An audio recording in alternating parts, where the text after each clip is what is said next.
on with the news. Yeah, I thought you knew. Harris is drinking, and yes, I'm thinking, and I'm plotting and scheming.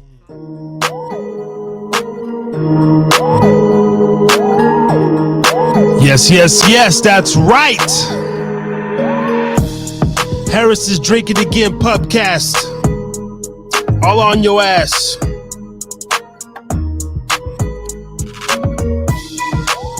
Episode 108 coming through here in 2 minutes, y'all.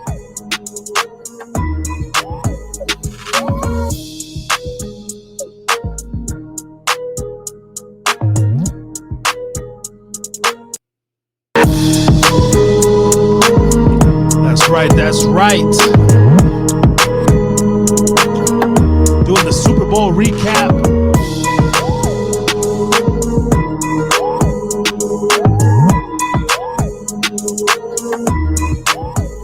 We'll be talking about the parade shooting and a few other things, huh?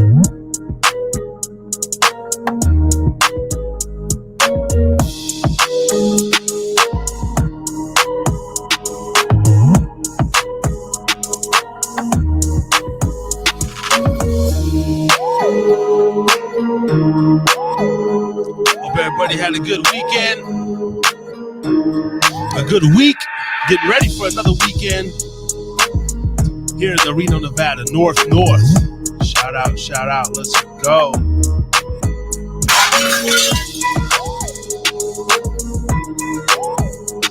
Harry's drinking again. Yes, I am. I'm ready to get a sip up in me. Solo show tonight. I'm gonna shoot a few links out in the chat. See if anybody wanna come through or what have you. But if not, you know you just get your boy, the Harry Too Scary, up on the track. Don't give a damn. Do this damn thing.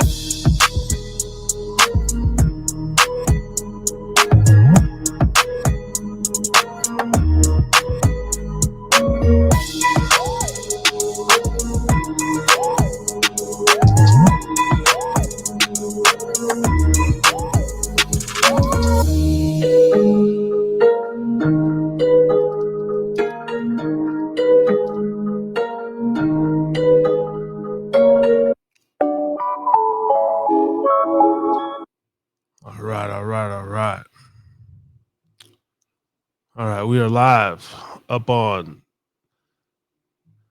the YouTube, 2 Facebook pages, Podbean, X, and what is it, Trovo? I don't even know what Trovo is. We've been doing that for a few months. I've only been to that page one time, but we're still over there as well. Yo, back up in the building with another edition of the Harry's Drinking Again pubcast. I am your host, Harry Too Scary, aka Mr. Harris, and I am the proud owner and proprietor of the Haida Pub. Thank you for tapping in. Thank you for being here with us. If you're watching it live or if you're watching this in the future broadcast, either way, we make content every week. Every Thursday, we go live, 8 p.m. Pacific time. Haven't missed a beat. This is the 108th week in a row. They say consistency. Well, we've been doing that over here. That's our main focus of what we try to get down tonight. Tonight's topic, however, Las Vegas Super Bowl recap. We're going to also be talking about the shooting that took place at the parade. I got a couple of news clippings posted up. Read through those. Give a little breakdown of that situation. And I'm going to be doing a parenting rant. And tonight's show, shouldn't be too crazy. Probably keep it between 1 and 2 hours. Of course, we give you 60 minutes straight every single week, regardless whether we got guests, no guests. I ain't planning to have no guests. I did shoot the link in the chat if anybody does want to hop in.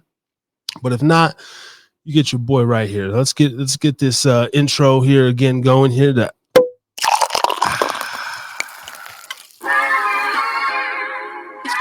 Yeah. What are we sipping on tonight? Well, I stopped at the gas station. I'm going to be drinking vodka later tonight at work and whatnot.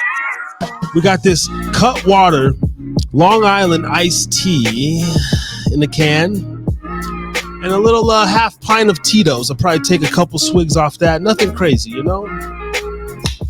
It's all about drinking responsibly over here. We talk about drug abuse, substance abuse. And this is my therapy, baby. Therapy Night Rants number 108. Be sure to check us out on Spotify also. Spotify, Apple, Google, Amazon. We're on Audible. We everywhere, baby.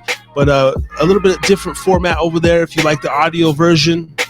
Or if you want something a little switch up. We got some clips and different things on the all other streaming platforms. Harris is Drinking Again Pubcast. First sip of the night. Let's go. Harry's drinking again. It's not too bad. 13% Cutwater Long Island iced tea.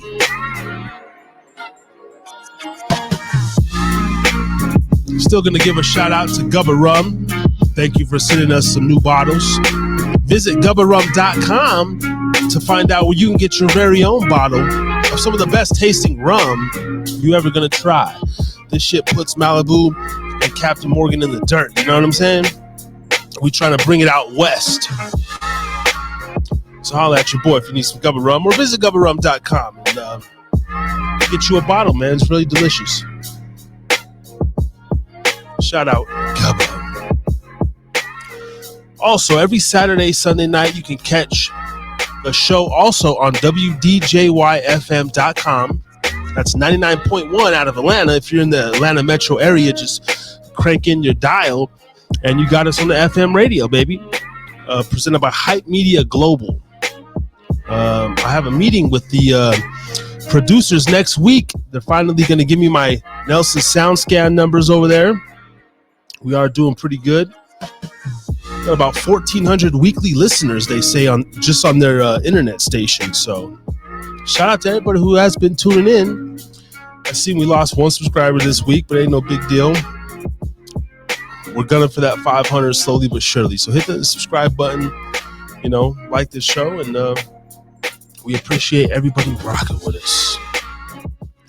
Last week we had my brother on, Trey, aka Trey the Trucker, and Brian Beeline came through we read the Vince McMahon text.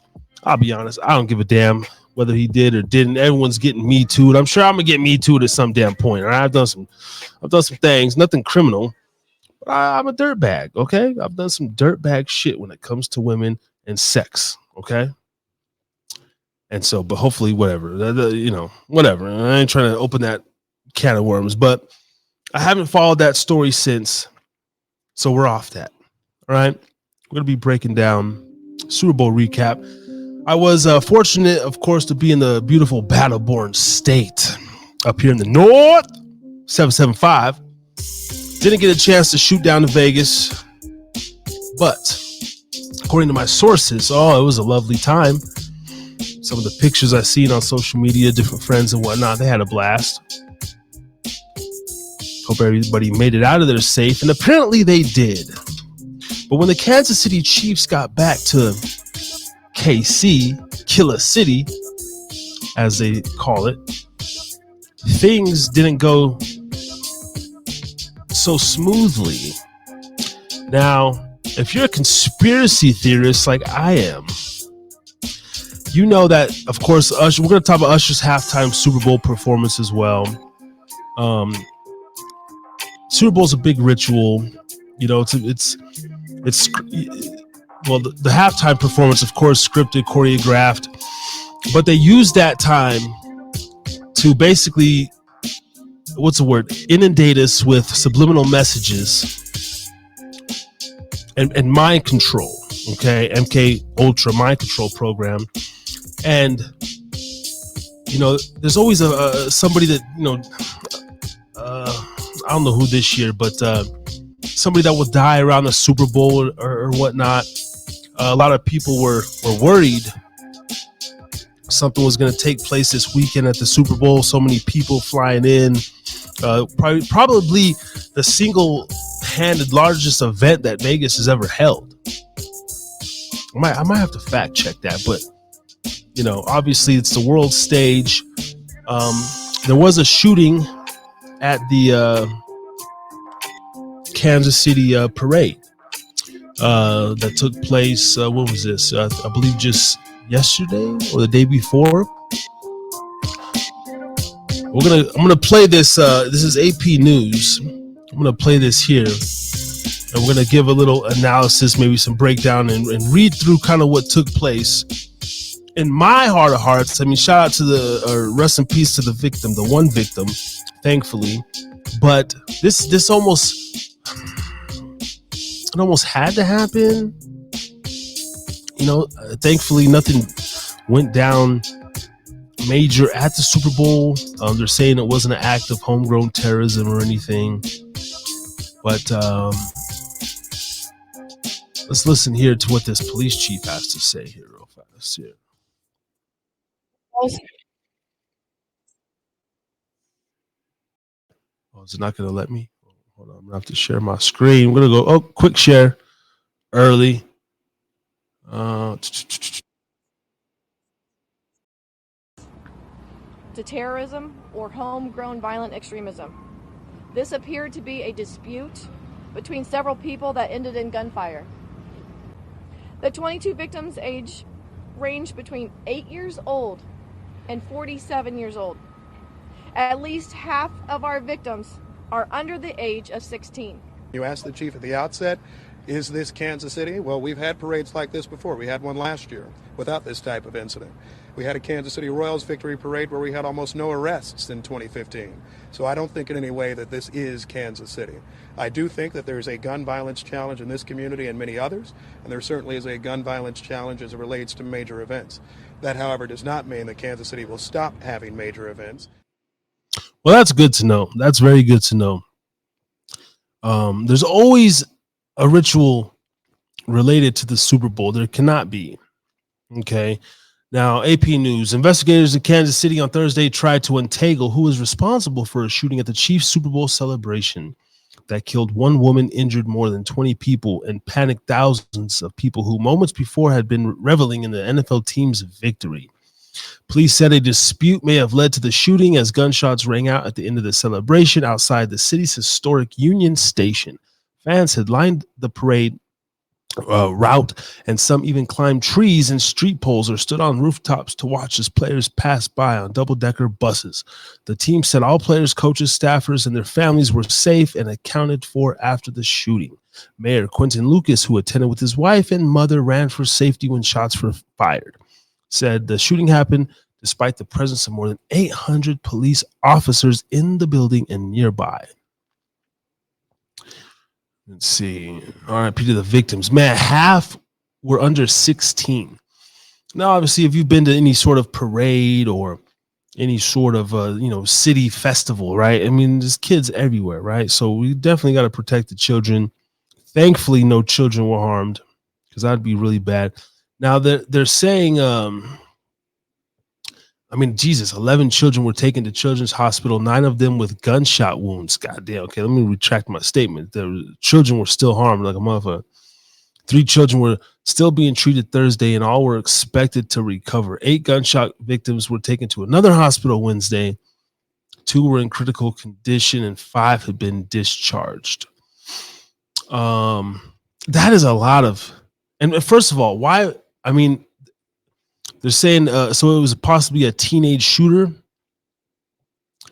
We still don't have a word on the investigation. Police said Thursday they had detained 3 juveniles, but released 1 who they determined wasn't involved in the shooting, leaving 2 in custody. So 2 kids, 2 juveniles, 2 badass little kids, probably little black kids running around with fucking dreadlocks and hoods and shit.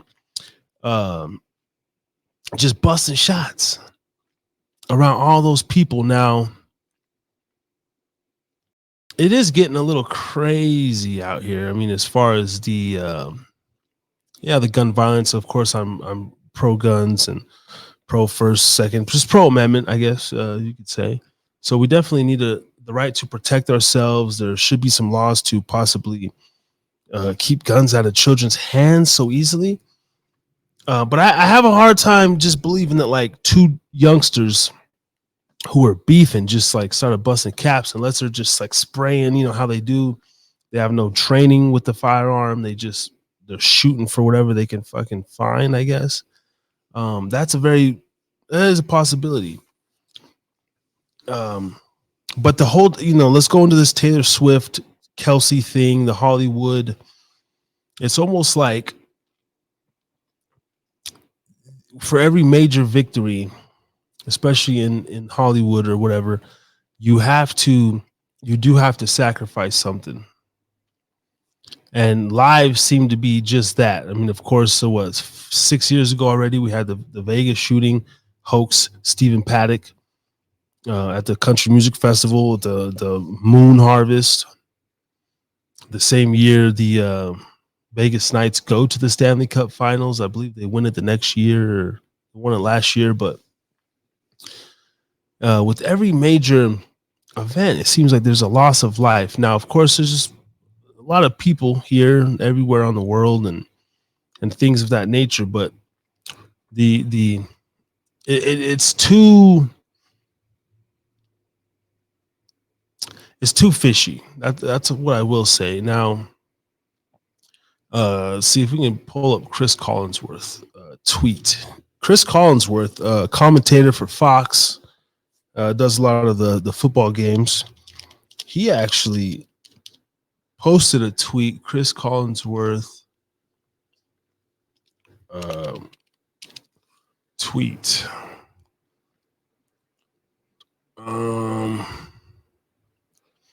Before the game, let's see if we can find it. This is 2022 Super Bowl tweet. He actually said he wouldn't even be in the city because he felt like something was going down. Luckily, no stories broke out of Vegas. Everybody made it home safe, and there was no mass shootings. Okay, he probably deleted it. Let's see.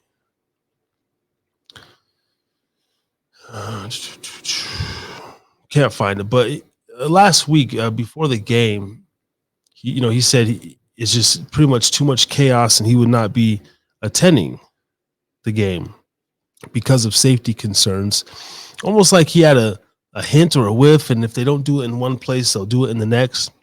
Shout out to Sarmast up on Podbean. Salute. Thanks for tapping in. Appreciate the show. Appreciate you. Thank you. Absolutely. Thank you for listening. And if you have anything to say, chime in with us, so you can also watch over here live on YouTube. All right. Shout out Beeline as well. Yes. Beeline up in the building. Go check out Beeline Entertainment LLC on YouTube. One of the resident pubsters here. Pubsters, that's what we're going to call. We're just a bunch of pubbies. A bunch of pubbies. Shout out B. Another report here. Let me go ahead and share the screen again. One life lost, though. I mean, that's sad to say, but that's like very good for a shooting of that magnitude.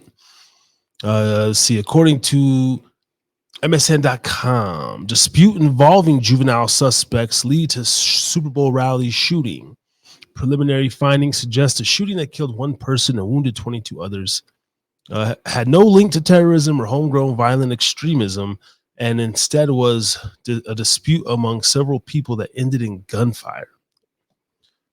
So they're not blaming it on, stand-up white men in this country. They're not blaming it on the KKK or, BLM or anything. So that's good.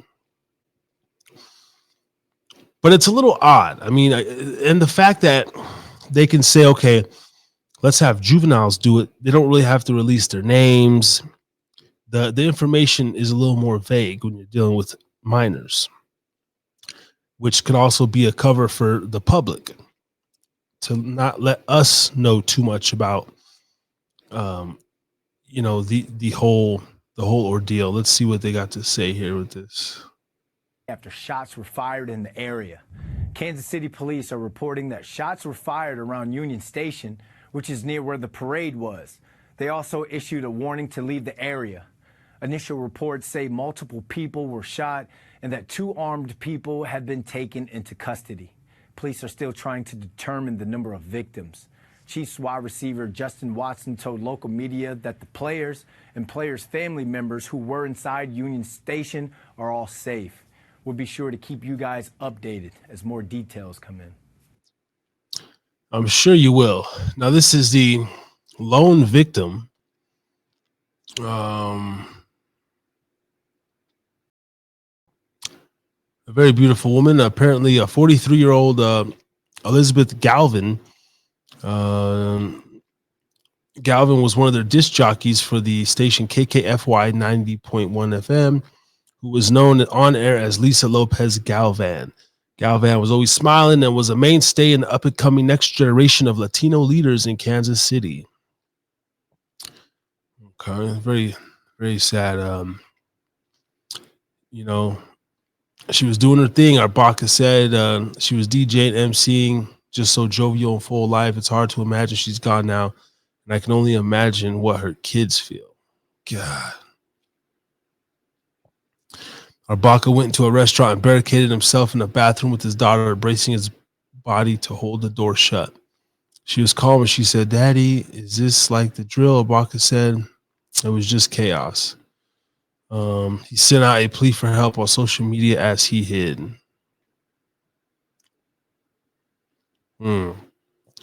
My daughter and I are in Union Station, locked down and being quiet. I need to know when it's safe for us to come out of hiding. Man, that's got to be some scary shit, man. Let's see. Trey Filter, 40. He said he heard what sounded like firecrackers after the rally, but wasn't initially concerned. We saw that there was a military presence. We could see sharpshooters, so everybody felt fairly safe.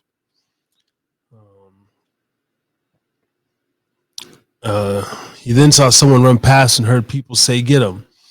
I tackled him and another dude was there helping. People were screaming, "Gun, gun." He said his wife, Casey Filter, picked up and moved the dropped gun, which he said was an AK-47 rifle. Little nigga running around with an AK. Now, we don't know if this is a black kid, a white kid, a Mexican kid, but young juveniles, I'm going to say black because it was a group of them. If it was a solo gunman, I think it was a crazy white kid. Who knows? But so that's what went down this past couple days ago in Kansas City. Now, I'm back on the blacks a little bit. I got such an addictive personality. It's pretty bad. I want to talk about that in a minute. But this is a freshie too. It's very nice. It's very nice. Just a couple of, I'll be puffing a couple of them throughout the night, especially when I'm drinking and gambling. Okay. And sidebar, I lost $200 this morning gambling. I was very angry about it. Of course, my fault. Now, a couple nights before that, I had won a couple $100. So it's like I put it back a couple days later. But I had the ability to just cash out. Now, when you're gambling in these damn casinos and stuff, or anywhere, I should have took my advice. I put in the 100 this morning, and I quickly was up to 130. I should have cashed out, threw the bartender the 10, put the 20 back in, put the 100 in my wallet, and tried to come up off that 20 again. I knew better, but I just got that urge. I got that heavy hand. All right, $10 blackjack, video blackjack. So I'm a little upset about that. We talk about vices and stuff here on this channel, and being a bartender, working around gaming now, being back home in this beautiful city that you see in the back, that's been a little tempting, man. I've started to, to gamble a little more, so I'm trying to slowly nip that in the butt. I'm still not smoking cigs or anything, but when I go to work in these environments, I like to bring a little cigar or black and mild with me just to fight the little craving, hand to mouth craving, and so I don't smoke cigs. You know, I've all the drugs and drinking or whatever I've done throughout my life. The worst I feel is when I'm a cigarette smoker, and I've done that off and on. Maybe I'd go a couple years smoking cigs, and then quit, you know, prime times, all that stuff. But just being addicted to the cigs, like everywhere you go, you got to fire one up. I do the Zins, of course, now, as it's time to put another one up in my lip. Those have been fighting the craving, but now I'm addicted to the Zins. I got to go to the store. I buy the roll. You know, it's tough. But we do what we can. And we try to minimize and really it's about moderation in anything you do. But I myself know I've been getting a little carried away. I need to get back on a fitness routine for sure. That's been hard. That's probably been the main battle of my life. Besides like biting my nails, it's probably food addiction and just maintaining an active lifestyle more months out of the year than not. Right?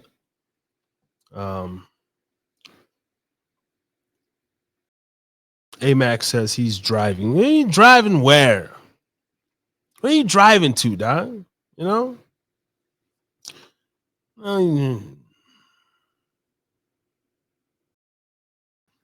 Shout out to my bro. He'll be driving and tap into the show. See, too many excuses, man. Even my own boys, they be coming up with these excuses all the time. And that's why we sit here on the solo tip, because I really don't have time to worry about other people's schedules and what they got going on, man. I gotta focus on my own consistency, my own therapy, and my own brand here. It's a little difficult when you're trying to grow a company or even build a company, build a team. You need a team around you, and I don't have that. I still continue to do this. Number one, because it's fun. I'm just having fun, really. But going into the third year, I'm about to start making some adjustments and some changes. And you know, the shorter shows, when it's just me, they work out. I said a couple weeks ago I am going to start making more videos on this channel. I just have to get a Shutterstock membership or what have you. We're gonna start bringing some better, you know, different content. But I love these lives. I love these lives. I do wish sometimes that there was more people that were willing to tap in and be a part of it.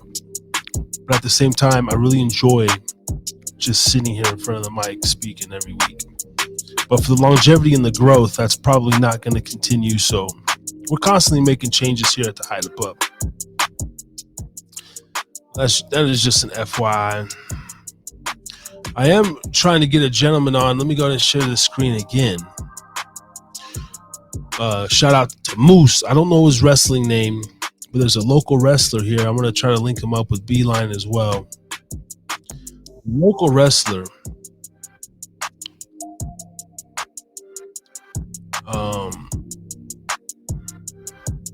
Let me see if Fern Dog can tap in. What does he have to say? Harry to the scary, Harry to the scary, Harry to the scary, very, very scary. Whoa, nigga. That's crazy ass Fern Dog. Thank you for that little plug there, homie.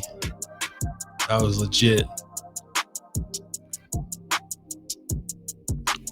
But check this out here. We got, if you're in the Reno area, WWCW presents Heartbreak Saloon at the Bluebird Reno.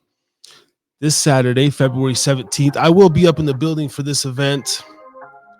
55 East 4th Street. The Bluebird. I think that was the old Underground or Club Oasis back in the day. But this gentleman right here, if you can see the mouse with the glasses and the little hat and the beard right here in the bottom left screen above the 17, he's the gentleman I work with at one of my other jobs. And he's a wrestler in his free time. And he said after this week's event, he's got a couple months before his next event. And so I'm trying to get him on and pick his brain a little bit. He's been like a semi-pro wrestler for a while. And it'd be very interesting to talk to him. Yeah, WWCW, Wild West Championship Wrestling in Charles Thomas. Doors open at 2:30 and the event starts at 3 p.m. So I'll be there, try to get some footage, maybe interview a couple of the wrestlers and everything. And another gentleman, shout out to Rob. I'm gonna see if we can get him on. I want to film some, I'm gonna say like soft white underbellies type of stuff, not in the black and white, not jocking his style, but I talk with a lot of people that are going through spiritual traumas or journeys and dealing with different stuff, and I really like capturing people's stories. And I have so many good conversations, bartender. It's like a lot of them go to waste, and I'm tired of wasting content. It's almost like if I'm gonna be talking to your ass, I want to film it. I'd get more satisfaction out of filming all my conversations and editing them in ways that are fun and creative and informative. So that's what I'm going to try to do as we move forward in this year of 2024.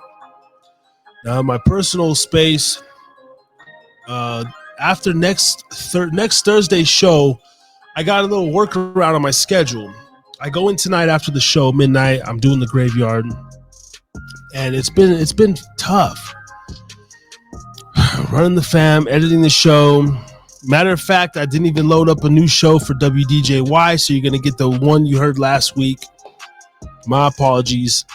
But starting the February 26th, I won't be working Thursday nights or Friday mornings anymore. So I'll have more time to prep and really chill. Right now, I'm still thinking about if my girl's doing, I know she's got the kids and everything hold down, but it's just a lot of stuff crammed in to my day. So I am happy to say after next Thursday, hopefully things will get a little smoother, and I'm going to start doing some recording on Monday mornings while the kids are in school before I go in. So I'm doing a swing Monday, and then I'll do 2 grave shifts like Tuesday, Wednesday. But once I get off Wednesday morning, I get my sleep, and I can wake up, plan the show how I want, don't have to go in after that. So I'm really looking forward to that. I got to stay consistent on this YouTube thing and on the brand in general. Harris is drinking again. Even though I'm consistent, I know sometimes I lag and slack off, especially on the reels and the posting. I'm just really going to find that balance. And as small as the platform may be, even if it's one person that is, knows about the consistency, that's going to grow into 2 into 4, and so on. So I say all that to let y'all know what's going on in my world. And just thanks for being patient as us small independent creators continue to grind out on this new media. Learning stuff every day. Constantly thinking about how I can get it better. And really comes down to time in the day. If there was a little bit more than 24 hours, that'd be phenomenal. But there ain't, so we got to work with the scraps we was given, make lemons out of lemonade.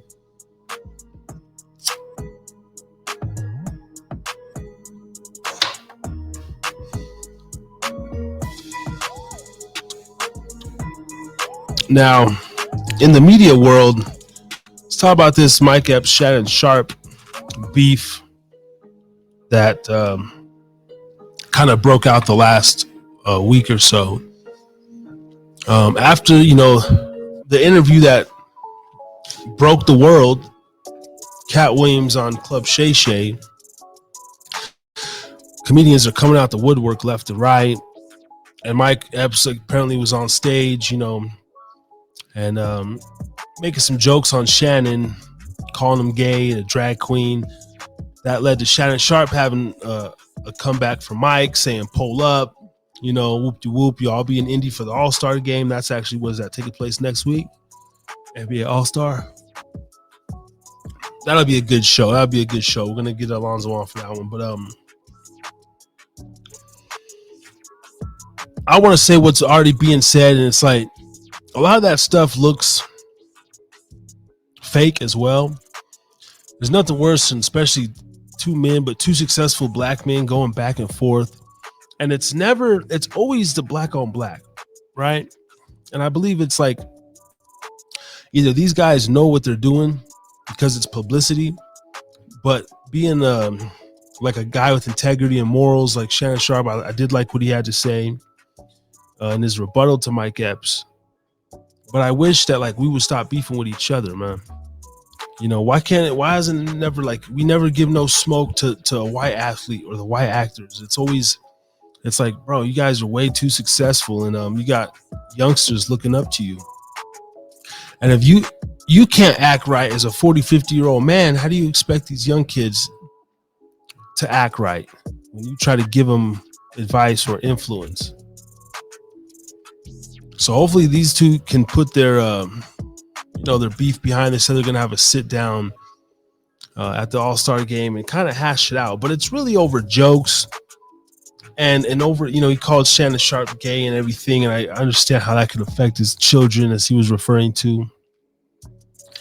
But I'm really tired of all the infighting amongst the black community when it comes to celebrities and entertainers, which leads me to be more in my conspiracy mind, because I'm like, yo, you guys are way too intelligent and have been in the business way too long to be doing this, unless it's knowingly, unless it's planned out, which would then make me as a consumer look down on you more, I guess, because we shouldn't be doing that.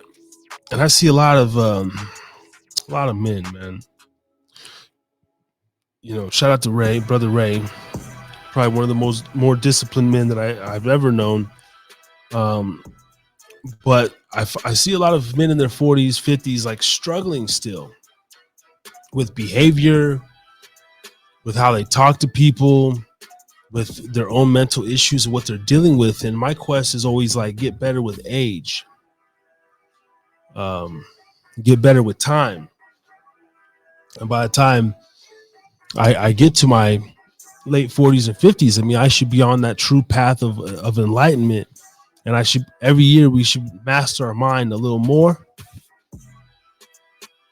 And so that kind of motivates me to move different and act different as I learn more.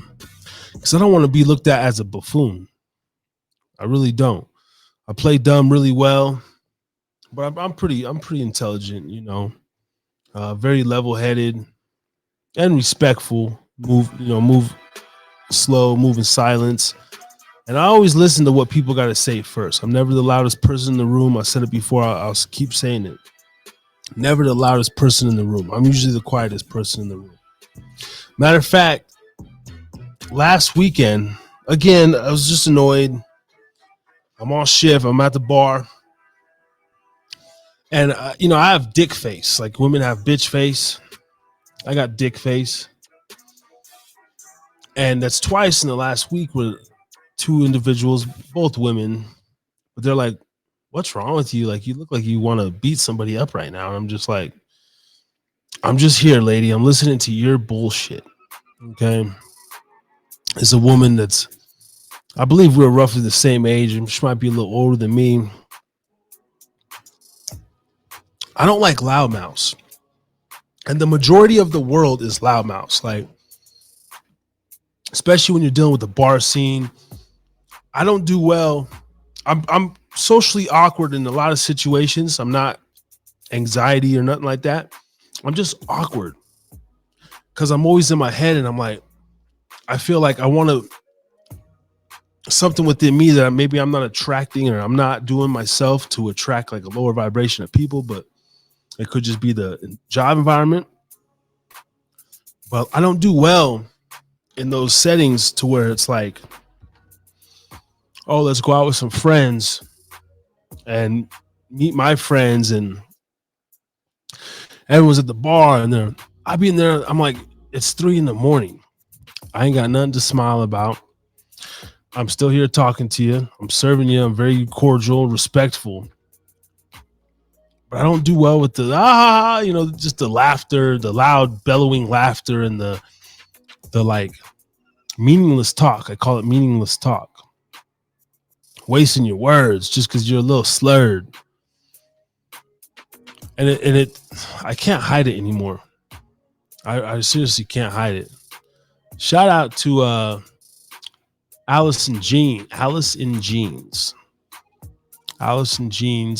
up on Podbean. Salute. Thank you for tapping in. Hope you're enjoying the show. Follow us on Podbean. Let's get those numbers up too. But I don't do well in those settings where it's like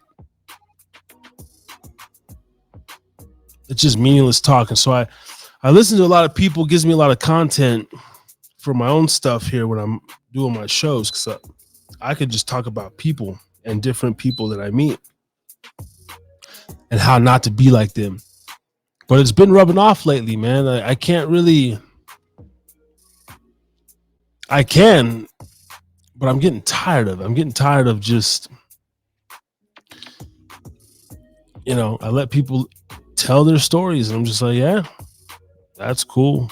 I'll say my little piece, but I'm just so monotone, kind of mellow, sometimes too mellow.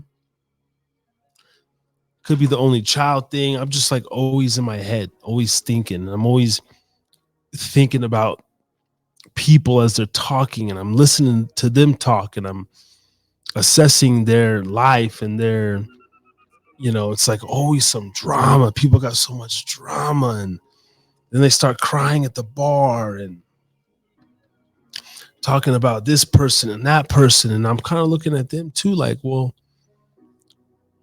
it's this thing we do, we talk. I guess it's natural. We kind of make ourselves sound better or sound like we're not with that bullshit. But in reality, I look at the way you're kind of dressed and their choice of drink options, how many drinks are they drinking, and you start to get a feel for people, and it's like most people are full of shit, and I truly believe that, and I understand that.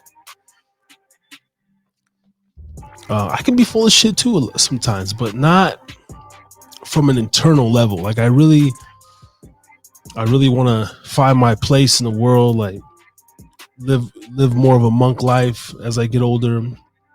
That's why I stay quiet. And I am probably burnt out on the industry.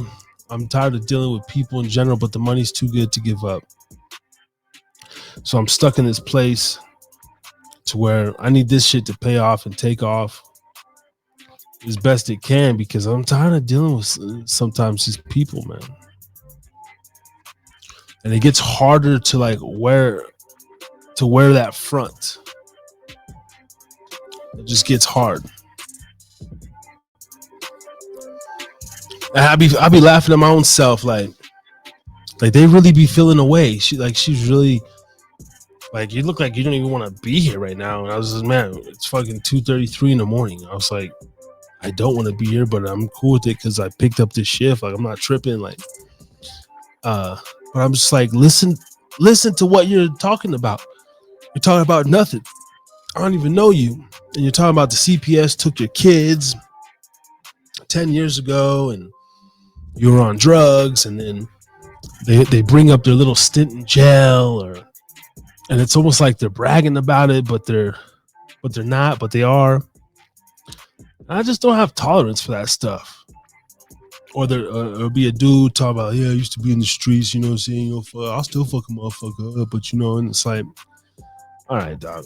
I don't even talk like that. I don't even talk about that shit because I don't want no parts of it. I'll handle mine when I gotta handle mine. And for the most part, I wake up every single day, no fucking drama. There's no drama at the house. We don't even associate with no family members that have drama.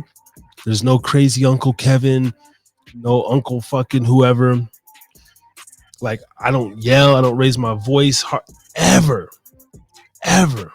Argue with my girl here and there every couple of weeks. You know, something will, you know, you gotta kind of, you know, just start some shit with your woman sometimes. Keep her in line. But even those be like so mild. I tell her all the time, like, good luck, like, you know, she don't want nobody else, but like, good luck finding a motherfucker better than me in the sense of I'm not gonna bring drama to the home, and I'm not out in the streets. I'm not road raging. I ain't doing none of that stuff, man. I just walk my walk, and I do my talking right here every Thursday night. Therapy night rants. And I am proud of that. I guess I seen enough drama and stuff growing up. And even when I was growing up, it wasn't a lot. It wasn't like a daily theme. My mom tried to keep a very peaceful home. But I've just always been a listener. Could be one of my attributes that I have being an interviewer and doing the shows. Like when I do have guests on here, I'll let you talk, man. But to see older men still, and women, and then the fake laugh thing, like I'm awkward when people laugh because I don't laugh a lot. I laugh when I'm around my boys or when I'm with my son. He be cracking me up. I think he's gonna be a comedian. Awesome, real shit. Like my son just got some one-liners, some two-liners. Just his personality is like he'll be a fucking perfect comedian. But I get awkward when people do like yeah, you know, and then I got out of jail, and then I was over there, and there's 4-car pilot, you know, and it's like, and I'm just literally sitting there looking at him, just great. And that's this vibe this lady was getting off me. Was like, you're not laughing at me, you're not smiling. It's like, I don't want to entertain you, bitch. I don't give a fuck about you. I could tell you're a low vibration piece of trash, and you're not even tipping me. You're just here to get a free drink. You fucking dirty bitch, you. I don't like those kind of people, but you know, you deal with them. But every time I get in that mode, like it kind of empowers me, you know, to just like keep being me, keep being chill. As long as I ain't rude. Sometimes I'm short. This guy come up to me the other day. He didn't appear drunk at first, but he just stupid. This white guy, man, just annoying the shit out of me. He got like 4 players cards, wants me to combine them. I said, our system don't do that. He has me check each card. He's got like 34 cents on this one, 96 cents on this one. I'm like, and he's the way the numbers read, it's like the hella zeros. I can't read hella zeros. I know 9 is a billion. After the 9 zeros, I don't know what the fuck's going on. I'm really bad with percentages. And I just straight told him, and he's like, well, how much would that be? I said, I don't know. You're the math whiz, bro. And he kind of looked at me, you know, I'm like, I didn't mean that rudely, bro. I'm like, I don't know. Like, I don't know how many, 0.00056,129. I don't know how much that shit is, man. You the math whiz. You coming up in here telling me. So sometimes I react to people like that. Like, bro, you're the math whiz. And he kind of give me the, you know, just that, you know, like I be short like that sometimes with my customers. And as a bartender, you could do that. You get away with shit like that. Like I talk shit to them a little bit. If they get on my nerves, or if you're just being stupid, like if you're a grown ass person and you don't know what you want to drink, or you're holding up my time, You know damn well can I get the check? Boom. And then you fumbling with your fucking purse and send this one. And I'm walking away. All right, cool. I'll come back to you. And I do a lot of stuff like that. I'm a little burnt out in the industry. More so the people that you got to deal with. And I've worked in some fine dining establishments. I've worked at some golf resorts. The higher clientele's a little better, but they're retards too. And they get that same annoying little thing going on. Shout out to Random Thoughts with Eric G up in the building. What's going on, big dog? We just over here, another therapy night rants, talking this shit. Getting my therapy out into the world, man. Love to have you on, man. Let's get you on the show sometime. We're gonna have to get them on for an official interview. Yeah, we up in the pub working. Thank you for tapping in. Hopefully you had a good Super Bowl and shit. I'm probably cooking Southern cooking ass motherfucking some ribs and shit. I'm hungry, man. I want to start talking about food. Obviously he'll be on in a few. All right, cool. Yeah, come on through tonight. But I want to get you on for an official as well. We'll promote you, book it in the calendar and the whole thing. But yeah, man, more than welcome to come on. Got about another hour. I'm going to do a 2-hour show tonight. Possibly less if we don't have any guests. The guests always make it a little more vibey and you start to talk more and stuff. But regardless, we're giving you these 60 minutes of consistency every motherfucking week and doing what we do. Now, for my parenting rant, I probably said this before in all the shows I've done, but look, I'm at the park. I'm at the damn park with my kid like I do. I'm a commercial, the NFL Play 60 or whatever. I follow that shit. Like I get my son outside every day for at least an hour.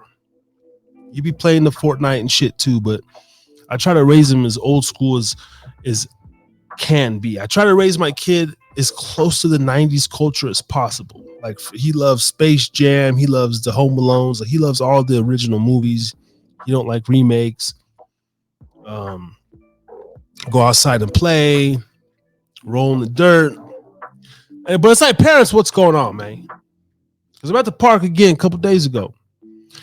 And we were there earlier. We left. We go pick up his sister. We come back. And there's 4 kids, 3 Mexican kids, and 1 white kid. And me and my kid. I'm a straight up dude. No weirdo shit over here. It trips me out when I see kids without their fucking parents, even in the vicinity, because for one, I could be a fucking sicko, right? I could snatch this kid up right now, kidnap him, do whatever the fuck, right? And my son is like a magnet. He just goes and makes friends with any damn kid he sees. He'll come up to me, tag, you're it, and I'm like, okay. And I start chasing the kids around and shit, raw, fucking monster and everything, doing the whole shit, man. Because I'm a big immature asshole. And I love it. My son keeps me hella young. And now they're crawling on these play structures, right? There's a girl, 3 boys, my son, whatever. The girl's like crawling up on this little play structure and she can't get down. Or I was like, well, sweetie, how'd you get up? Just come down the same way. Can you help me down? And I was like, no, I'm not doing that. I don't touch nobody. I don't even like nobody's kids besides my own, for one. But when it comes to things like that, like, and I didn't see there was literally no parents around. These are little kids, like 7, 8 years old at a park, unsupervised, right? It's like, I'm scared. I'm like, sweetie, I don't know what to tell you. Like, I'd catch you if you fell, but like, I'm not picking up nobody's kids. This is another instance where I was putting my son up on the little monkey bars, and another little kid comes up. Can you put me up there? And I was like, where's your mom or dad? I don't know. I was like, you go ask them if I could pick you up, and I'll put you up there. But like, I'm not touching you and putting you up there for fucking a whole host of reasons. Like, first of all, just legality shit. Like, I don't want to be, you cracked my son's fucking C4 rib when you lifted him up to the play structure, or you bruised my daughter, nah, I didn't do none of that, right? So I keep, I stay away. Me and my son play, and I'll chase the fucking little fuckers around. Raw monster, right? And but the kids are running around, screaming, having a blast. Finally, probably after like 20 minutes, some dude like walks in and kind of looks at me and look at him, just give him the nod. I'm still chasing the kids, and he's like, "Come on, let's go." And they wanted to play a little bit longer. He's like, "Okay, 5 more minutes," and he walks out the gate and like dips off somewhere. I was like, "What the fuck is this guy going?" Okay, that was their dad. But the little white kid, probably 8, 9, same age as my son. He's still there playing. Him and my son like are forming a little bond, a little more. Dad comes back. The 3 kids go. Now it's just me and my son and this other random white kid. And he ain't got no jacket on, and he's got some fucking Crocs on, right? And it's cold out here still. It was like a overcast, like it's pretty chilly out, but we're still at the park. He ain't got no jacket. And I'm like looking around. I'm like, okay, everyone's starting to clear out. It's almost like 5 o'clock at this point. And I'm just like, where the fuck is this kid's parents? And I even asked the kid, I'm like, where's your dad at or wherever? He's just like, oh, I don't know, over there somewhere. I was just like where? Like he's fucking smoking dope in this minivan over there, letting you play or whatever. And then they started to get a little rough, a little physical. And I told my son, hey, come on, we're gonna get ready to go. Let's just throw the football. Kid comes over, he wants to start throwing the football or whatever. And then I'm doing little jukes. My son's like grabbing me, trying to like get me down to the ground. This fucking kid comes over. Now he's grabbing me. He's grabbing my leg, my fucking, pulling my sweatshirt. I'm like, hey buddy, like don't do that. Just, keep your hands to yourself. He's not listening. Then I got the ball and he's just wrapped on my fucking leg. And I'm like, God damn it. My son finds this shit hilarious because this happens more often than none. That's why I'm befugled at parents who like, you're not there with your fucking kids, and they're wrapped around some stranger's fucking leg. And I'm over here just like, I'm doing the little kick, like, hey, like buddy, let go of my leg, like let go. And I'm just like, what the fuck? Like I'm like looking around, and I'm just like, buddy, like let go. Like I have to fucking pry his little fucking nasty little fucking hands off me. And I'm like, tell my son, like, hey, let's like wrap it up, bro. Let's go. We got 2 minutes. And I'm getting ready to leave the thing. And the kid's just like kind of sitting there pouting. He's got no jacket on or nothing, man. And then I'm like, something in my head's like, oh, fuck. I could easily just leave this little fucker here. It's not my problem. But of course, being a fucking adult, Eric G, I see Big Dog will get you on here in just a minute. So I go back in the gate and I'm like, hey, buddy, like, where is your parents? I said, I'm not going to just leave you here. There's no one at the park. Like, what's up? And he just kind of points over there. And so I'm like, well, here, let me walk you to your, like, I said, can you see your mom and your daddy? And he was like, I'm like, did you drive here? And he's like, and I'm like, okay, well, like, here, let me walk you over there. And he's like, just refused. He was like, and like ran back to the little play structure. So anyway, I left the little fucker there. Whatever. Whatever. Run away then. Go fucking hide. Go hide away from whatever. So me and my son, we just leave his little ass there. Hopefully that little boy's fucking safe. But the fucking moral of the story is, goddamn parents, man, get off your fucking phones when you're playing with your kids. Go out, go play with your kids. I'm never more than 25, 50 yards from my son. Anywhere we're at. Even if we're maybe at the park, I'll fucking boom, I'll boot that ball hella far. He go, like, he's always in my vision. It just trips me out. When I'm there, I'm the fun dad. And I got all these fucking kids jumping on me and shit and fucking wanting to play. And there's like no other parents around. The parent to kid ratio at these places is astronomical. Or the kid to parent ratio. It'd be like 40 fucking kids, 4 parents. And I'm like, I only made one of these little bastards. You know what I mean? So I don't know. As parents, that's all I want to say. We gotta step the fuck up and play with your fucking kids and watch them. Because if I was a weirdo, or if there was another weirdo in the park, I could have easily taken that little fucking boy. You know what I mean? And I'm not gonna argue with some kid if he don't want to go. But hey, you know, you say your parents are over there, but never in my life would I just like pull up somewhere and just tell my kid to go play, unless it's literally like right there and I'm in the car or whatever. Like, but that's a rare thing. Even at that, I'm bundling up and I'm gonna go play with the kids. God damn it! So parents, watch your motherfucking kids, okay? And you're lucky there's dudes out there like me, that will look out for everybody on the playground, not just my own kid. I'm looking at everybody, but not everybody is that way. And I just see too much of that shit going on. All right. So anyway, let's see. P. Wow, you high. Oh, fuck. Whatever the fuck. Pushing P up in the building. All right. Let's get this man up on here now. Eric G up in the building for a little Thursday night therapy session. He's been on a couple times before. He has this podcast, Random Thoughts with Eric G.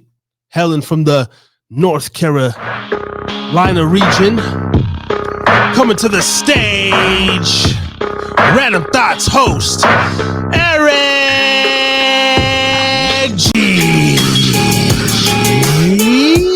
Up in the building. Yes.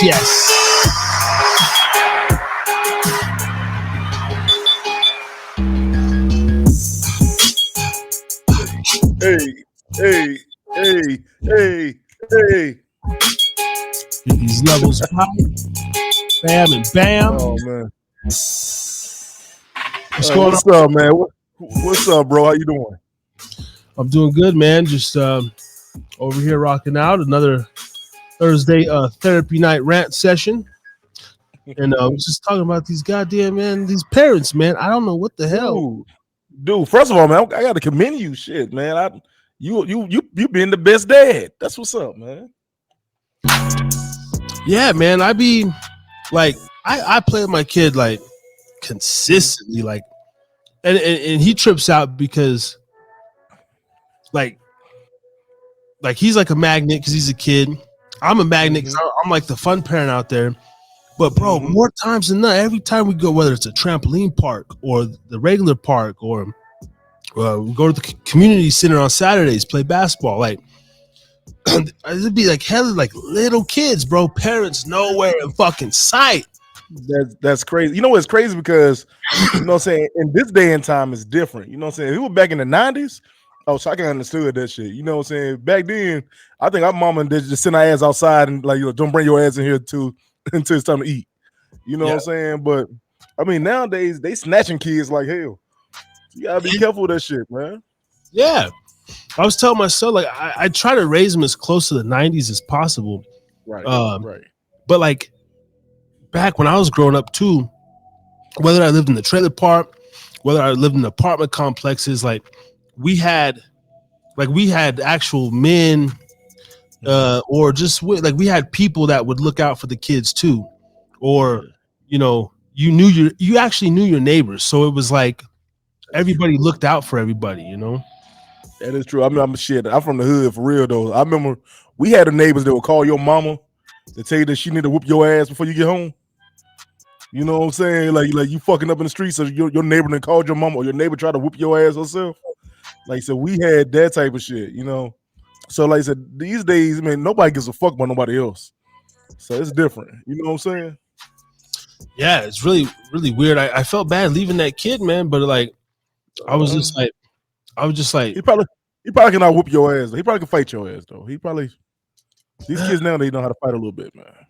He was a little scrawny little white kid, little 8-year-old. I would have just he got an AK-47 in the backpack right now for your ass, just in case some shit go down. I'm playing, man. That could be, man.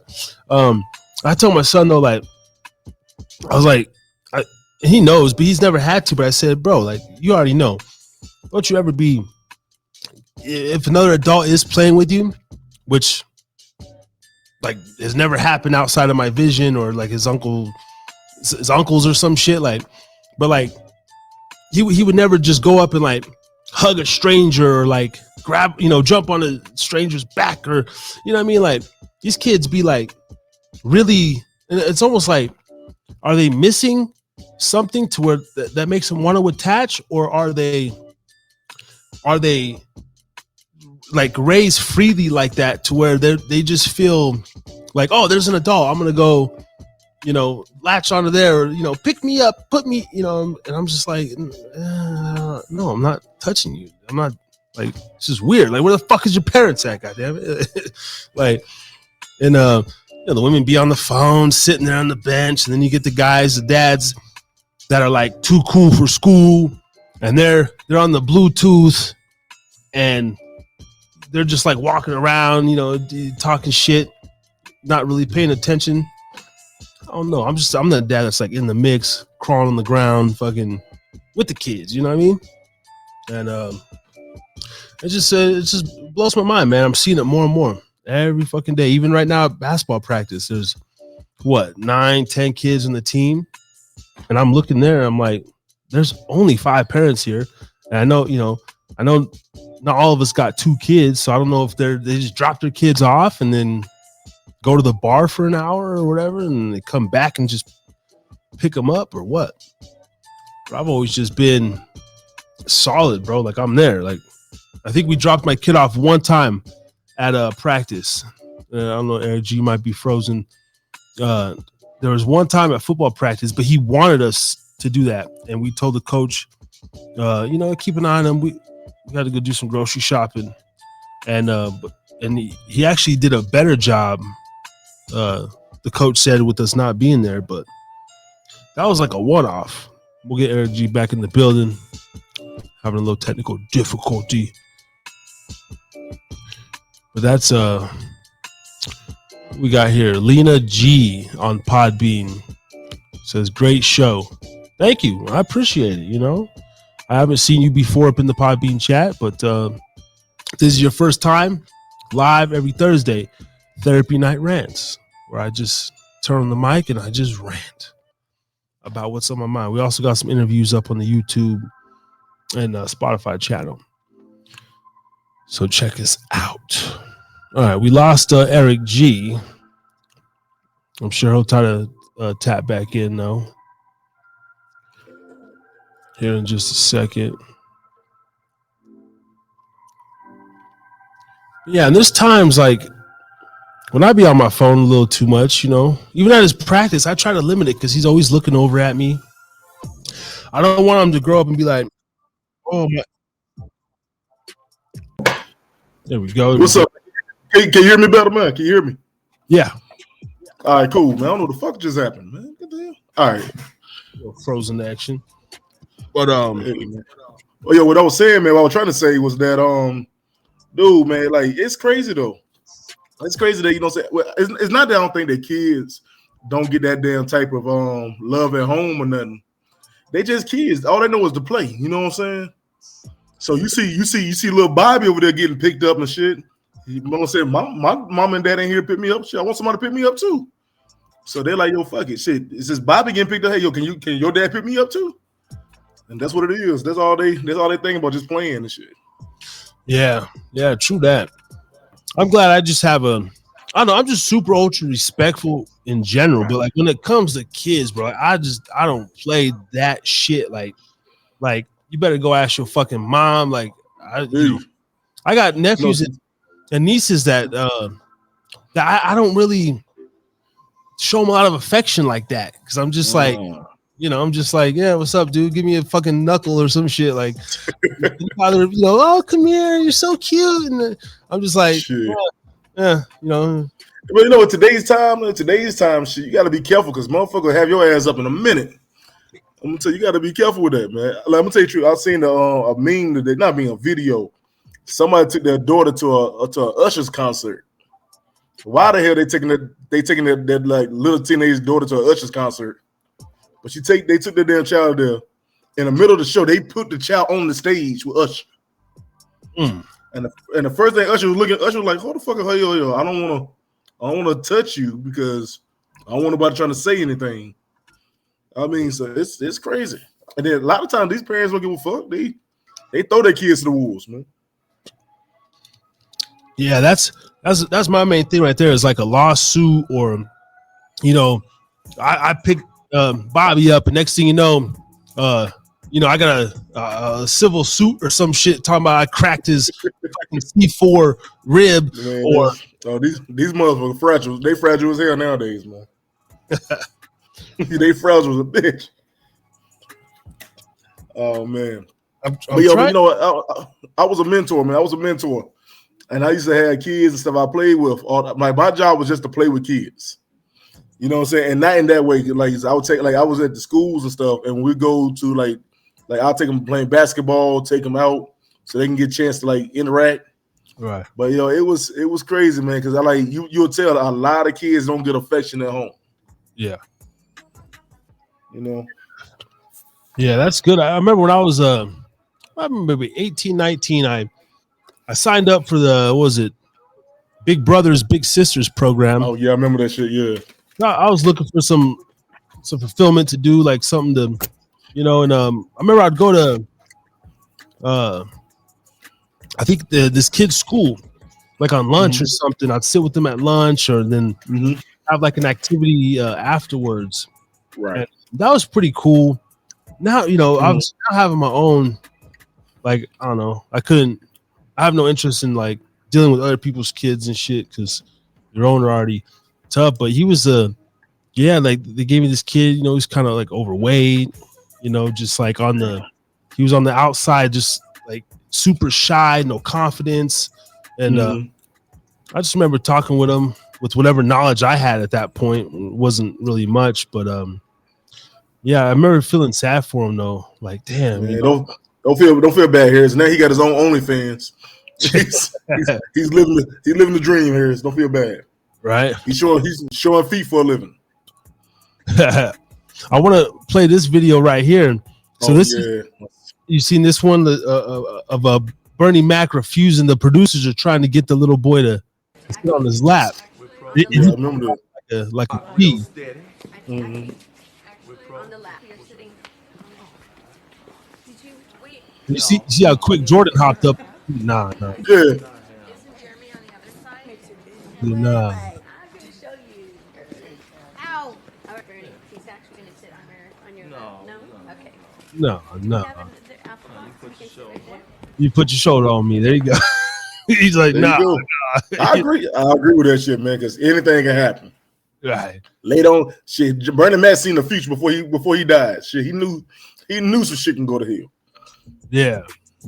And that could have been a setup right there. Yeah, for the future, for any sort of but I feel like that's a natural response for a man. Like, so I never let my son, first of all, he came out the womb not giving a fuck about Santa Claus. I never let him believe in Santa Claus, and I damn sure never let him sit on no. And I have to get a little racial, but most Santa Claus are white. I told my girl when he was born, I said, one thing about me, like, our son ain't sitting on no creepy white man's lap in the mall. Like, and she might have done that shit on her own, whatever, but there's no pictures or nothing. But I told her, I was like, nah, babe, like, that shit is like, that's like a form of programming and stuff. Like, you bring your kids to the mall and have them sit on this white man's lap, hey, buddy. And I just always thought that was weird. Like, even for a grown man to do that. Like, you look back at that shit now, yeah, it do look kind of weird. You think about it. Like, yeah, and like to be in that position, like, if anything, I'll play Santa, but instead of to sit on my lap, like, what I'm saying, like, yo, come, what I'm saying, take some photos with Santa, like, or do a little, See, I'm gonna tell you the trail. When it comes to my kids, my sons are old now. They damn near grown now. But when they was little, man, I like to play wrestle with all the other shit. You know what I'm saying? But like I said, I feel you said when it comes to other people's kids, no, I can't do all that. Yep. You know what I'm saying? I ain't trying to like touch you and you be like, oh, Mr. Eric hurt my arm, or is Mr. Eric touched me in the play something? No, we ain't doing all that. Yep. Yeah, so I had to fight somebody. We were running around the park the other day with that kid, and we were doing the hide and seek. And my son said, hide and seek tag. And I went to go look for the kid. He was hiding under the play structure, like a super small. And I did the rah, I've got you. And like he like hit his back trying to get out. And he was like, oh, my back. And I was like, fuck. I like wasn't even, I was like 10 feet away from him. And I like, all right, that's enough. Like now you're back. Because I wanted to scare you. I ain't trying to be funny, man. I swear I ain't trying to be funny. So nobody take this shit the wrong way. I see you the black dude with the white kid. Yep. Oh, your ass going down. You going down. And realistically, that's what it comes down to too, man. Like, I mean, I don't want to touch no messing kid, nobody's kids, but like, I know the optics, and optics are everything. And so I guess it's just about being smart and like, you know, just keeping. And I tell my son all this too, like, bro, you're my responsibility. Like, there's a reason why I'm always like, we're fucking best buds. The other day, he's just like, I love hanging out with you, Dad, and the shit melts in my heart because it's like, oh, you better enjoy this shit now. Yeah, you better enjoy this shit now because in another 10 years, you ain't gonna be able to stand his ass. Like, get the fuck out.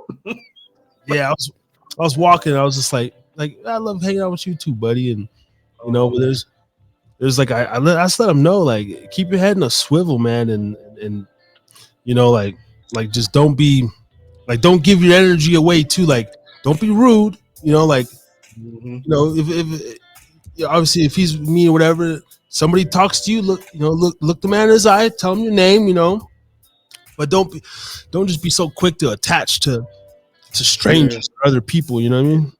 I respect that. You know, Harris, like I said, enjoy that shit now. Because in 10 years, you'll be ready to fight his ass over a pair of draws. It's gonna be amazing. It's gonna be beautiful. Like, no, ain't nothing bad. Ain't nothing bad about life. I love my sons. Me and my son, but my sons are older though. You know, so watching them grow up, you know, they're at the age where, you go to hit the puberty and they like, fuck it, we want to be on our own. But you know, they also ain't ready to be on their own. You know what I'm saying? So you can't tell them any damn thing because they don't feel like they want to listen to you. You know what I'm saying? Then sometimes you trying to let them learn. You're trying to tell them so they want to learn hard. But a lot of these kids want to learn hard. So it's crazy, man. But enjoy the cute part. Enjoy when it's cute. You can be able to like play with them, wrestle with them, and he like I love hanging with you, Dad. That's cute. That's yeah. It made me. I was one of these grown ass niggas come here and tell me that now. I'd be surprised. yeah. He's still at the age where he'd be like the other day, you said something like, well, he'd be playing this Fortnite, and I'm just like chilling. I would like go in his room, just lay in his bed, and he'd be like, put your shit on mute, and he'd be like, look at me and like, and I'm like, what? I'm like, you don't want Dad in your room? He's like, no, I'm playing. Like, I'm just trying to like be in your presence, bro. I don't want you to, I'm just not ignoring you. And you know, so I let him do his own thing. The other day, he's like, I'm like, are we still gonna be like tight when you get older? He's like, oh yeah, of course. You know, I'm like, all right, we'll see. I'm gonna record that play. Yeah, please do that. Record him saying that. Every time he get on your nerves, like, look, you remember this? But yeah, I love my sons. I love my sons, man. It's weird as they get older now. They got their own personalities. You know what I'm saying? So my oldest son is really into girls now. So they both athletes, but they really into women and stuff. So my oldest son, he like older women. So I try to teach him right before he jump on one of these cougars. You know when the cougars put it on you, that's it. Yeah. Oh man. Oh yeah, I remember. Yeah, shit. And I know I'm getting older because when I was about 30, I started saying, damn, I'm 30. So like, now I'm trying to bag like a 60-year-old, right? I have to sleep with a grandma, you know. But I remember when I was 18, I was with a 32-year-old.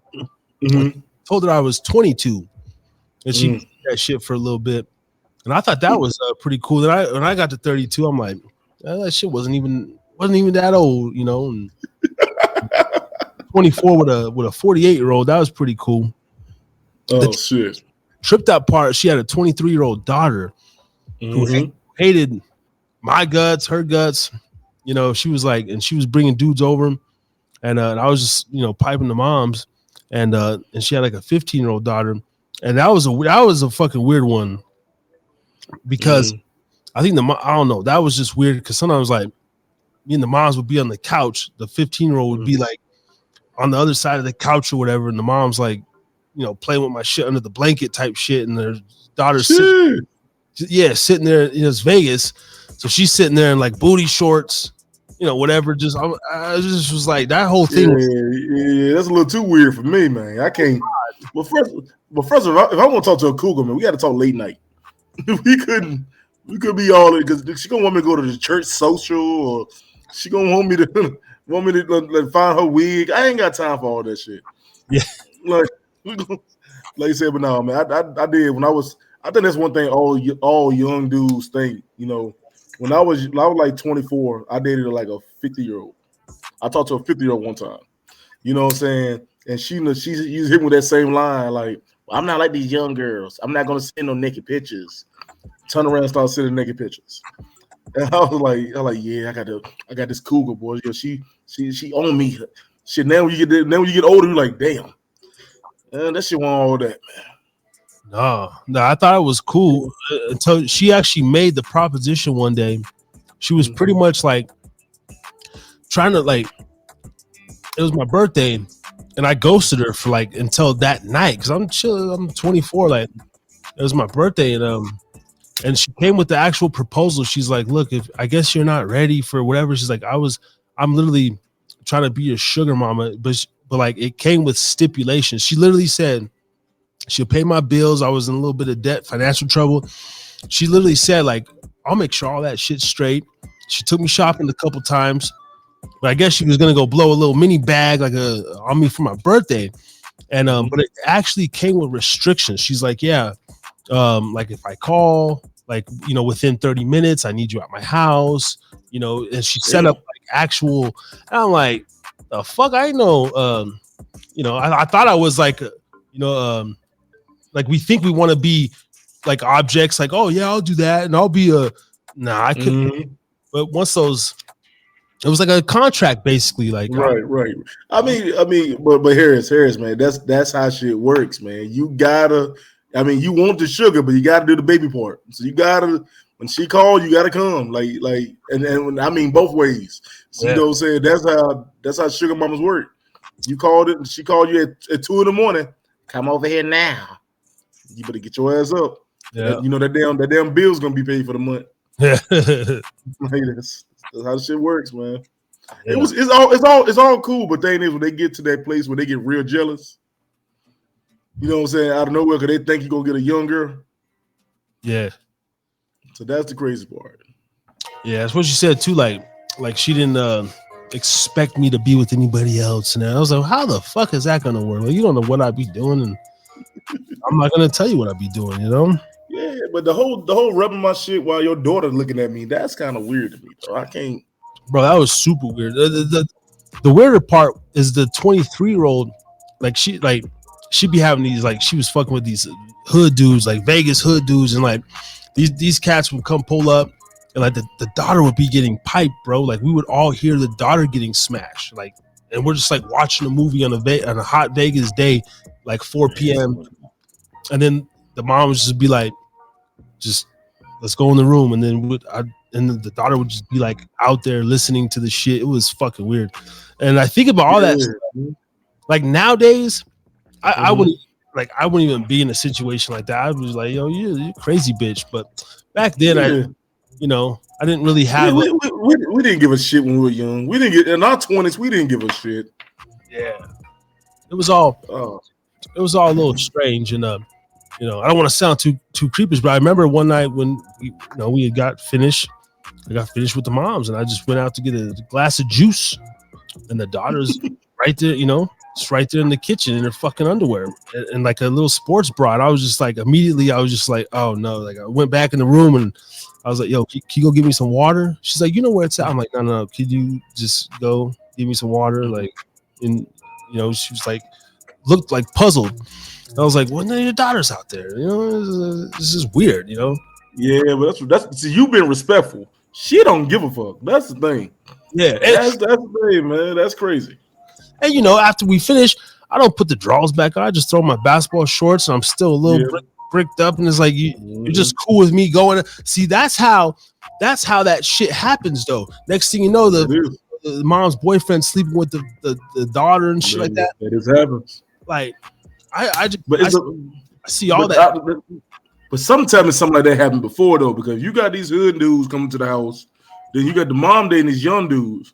Yeah. And she just happened to, every time you come to the house, she wearing little shorts or she wearing like her bra and panties. Something happened. Yeah. You know what I'm saying? And the mom was like, man, fuck it. I just don't care. It is what it is. But something like, at 15, you at that horny age. You know what I'm saying? Yeah. Yes, man. I just prayed. I don't know. I pray for the best for that. That was crazy. She got to be like old as hell now. The girl got to be like, what, 30? Shit. Yeah, I mean, this was 12 years ago, so she'd be 20, 27, 28. Oh, man. She OnlyFans popping right now. Yep. Damn. I remember the 23-year-old, we had a brief convo, but she was just like, I was trying to talk to her. She's like, look, I didn't give a fuck about you. She's like, my mom likes basically dates men her older daughter's age, and she was like, I don't fucking fuck with my mom either. Like, she's trifling bitch, blah blah. I was just like, okay. Apparently, you learned the same shit. You fucking like hell too. Like, these people wild, man. We know Vegas is a wild city by itself, man. Yeah, it is, man. It's shit. Yeah, a lot of Sin City for real. So, it's a lot of wild shit. I've had more crazier like sex stories though in fucking Idaho and Utah and shit though, to be honest. Like those little podunk towns. I had some of my craziest stories come from towns with a population of under 10,000. You know what I mean? I believe ain't shit else to do. Ain't shit else to do but fuck. That's it. Like it's like those them Amish like communities where everybody got like 10 kids. Like just you ain't shit else to do. Is either fuck or work on the farm. Which one you want to do?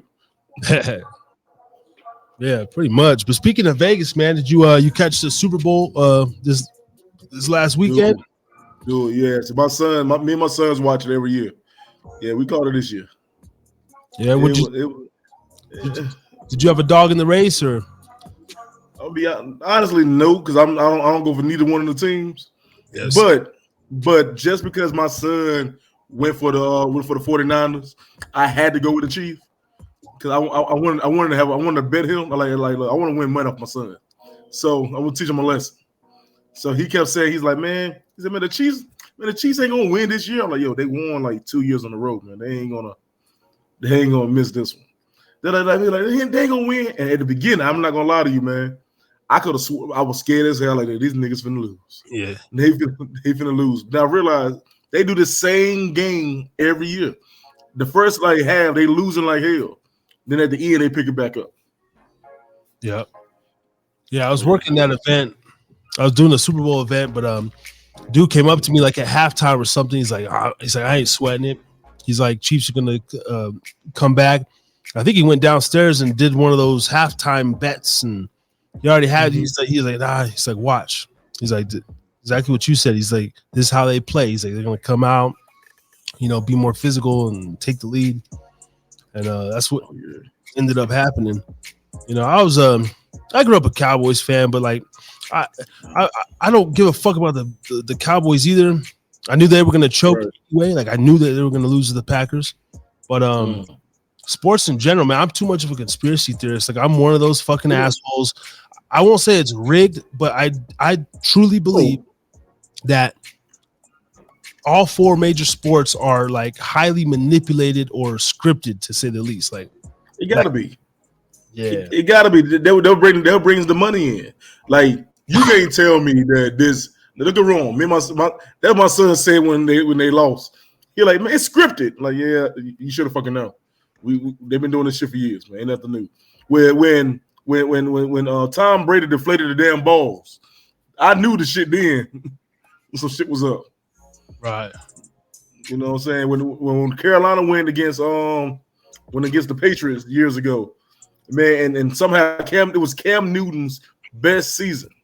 Yep. He didn't during that fumble. Yeah, don't say that whole damn game. This motherfucker is crawling on the ground and he rolling and acting like he hurt. Like, what the fuck is wrong? What? Man, that shit, we knew the shit was scripted. Yeah, that one right there, when he clearly didn't dive on the ball, I was like, oh, they got to him or something. Like, I lost all respect for Cam after that. I was just like, just as an athlete growing up playing sports, like, you dive for the loose ball, bro. Like, you right. Tell the whistle stops. Like, you don't, and it was right there. I remember that play. Like, I mean, it was just no effort in him at all. He didn't. That Super Bowl was the worst. He did not even try to play. That's what got me. He had the best season of his career. Didn't even try to play. That damn Super Bowl. No, it wasn't Tom Brady. It was Peyton Manning. He was playing against Peyton Manning. He had a Broncos. Right? Yeah, it was that last. It was Peyton Manning's last game before he retired. Yeah, and I said, shit. They had to pay for. Peyton Manning had to go out on top. Yep. And that's what the fuck happened, man. And Cam played the worst game I ever seen in my life, man. Yeah. Man, I hate it. I'm a Carolina. I'm from North Carolina. We can't do this. Yep. Yeah. Man. And that was the year because they were saying, like the Black Panther and then the whole Behold a Pale Horse, right? You have Peyton Manning, Broncos versus Cam Newton, Black Panther. Like they actually – I believe that they follow narratives like that, like this year, Taylor Swift nonsense and the Hollywood couple, like it's like it's just it's a slap in the face, really. And so I don't have no emotions behind sports whatsoever. Call them the Cowgirls. I enjoy the game for what it is. Here in Reno, I went to my alma mater, Hug High School. I actually I went to their football game. I went to a couple of their basketball games last week, and that was kind of cool. They got a whole new high school now, but some of the shit's still hanging on the rafters, and some college sports. I like to go to a AAA baseball game in the summertime. Okay. And but as far as like, I mean, you got. Of course, on your timeline, everyone's timeline, you see like some clip of like, people breaking their fucking TVs. Some dude took a bat to the TV and he's like really upset. And you had people literally like, there was a lady, bro. She came up to the bar. I never seen that shit. I never get that shit. Why am I going to tear my own shit up for? I don't understand it. For nothing. For owners that don't give a damn about you. Not a goddamn. For a team. And then you're gonna go buy a new TV. You're making Samsung money. You just burn your jerseys. So I mean, it's never that deep for me, man. Like you said, I got two sons. Both my sons play football. You know what I'm saying? I put them in football and basketball at a young age, right? Like now, going to a high school game, now that's some entertaining shit. Like, a high school game is entertaining as hell. You know what I'm saying? Now that a high school game can be better than the Super Bowl. If you watch it, it'd be a good ass game. But other than that, man, I really don't care about going to the college games. I really don't care about going to a real game. You know what I'm saying? I think the high school, I stick with it till my kid go to college. Yeah. Last year, actually, like over here, bro, our wolf pack, you guys got the North Carolina State's Wolfpack 2 over there, but we got the Nevada Wolfpack, and I go to some of the girls games, girls basketball, but you can get in fucking free. Some of the tickets are like $4, and I'll just for a night out, you know what I mean? And some of them college they have some baddies on the team, so I'd be up in there. I'd be looking at the scoreboard, right? Like, so I followed this one chick. She used to play for Utah when I was living in Salt Lake, and she was bad. I mean, shorty was bad. And so I look up the thing and I type her name on Instagram. Shit, follow her. You know, got a little IG, whatever. But hey, yo, Harris, you out there scouting, man? You scouting like hell. some will just be bad, like, you know, or if it's a slow night, like ain't nothing on TV, I'll turn on a women's college basketball or something. I'll be like, oh, who's that? Like, goddamn, some of them be nice, you know. Yeah, but, you said that shit. You said that shit there. That you meet a Brittany Griner. yeah, a lot of, hey, yo, I ain't gonna hate on that, man. I don't know. You ever seen the video of her playing basketball like, at home? So it's a video that she has her playing basketball around her pool and shit, and she ain't got no shirt on. But she ain't got no bra on either, right? Her chest is flatter than yours, man. right. Well, she had no surgery. She built like a dude, a straight up dude. yeah. No, she's a rough looking. Trying to find that video right now, but no, like I know everyone was clowning on her, but Brittany, like that's, oh god, I'm looking at the clip right now. Nah, that's got to be one of the roughest, like women. She might even be like a man. I don't even know. She might be on that testosterone therapy or some shit. You see the video, right? You see the video. Not the actual video. I'm trying to see. But it's a bunch of her just press conferences and stuff. Bring Brittany home. Oh god, there's one of her on Conan. Oh my lord, that's one of the roughest looking. The roughest. I mean, hey, I'm trying to find. Look at this right here on Conan. I ain't gonna say she rough, man, but she like a dude. I thought she was a dude. Yeah, she built. I mean, look at this. I mean, look at that. Is that a goddamn drill rapper or you know looking like a Waka Flocka? Hey yo, I promise you can whoop your ass. Oh hell yeah! No, I would not fuck with Brittany. Hell nah, yo. She went to a Russian prison, motherfucker. You don't stand a chance. Hell no, shit. I wear a size 13, and I'm sure that my shoe would be too small for her. She put that big ass foot talking about, you know, just suck my toes, and y'all like, oh shit, no, Lord. Yeah.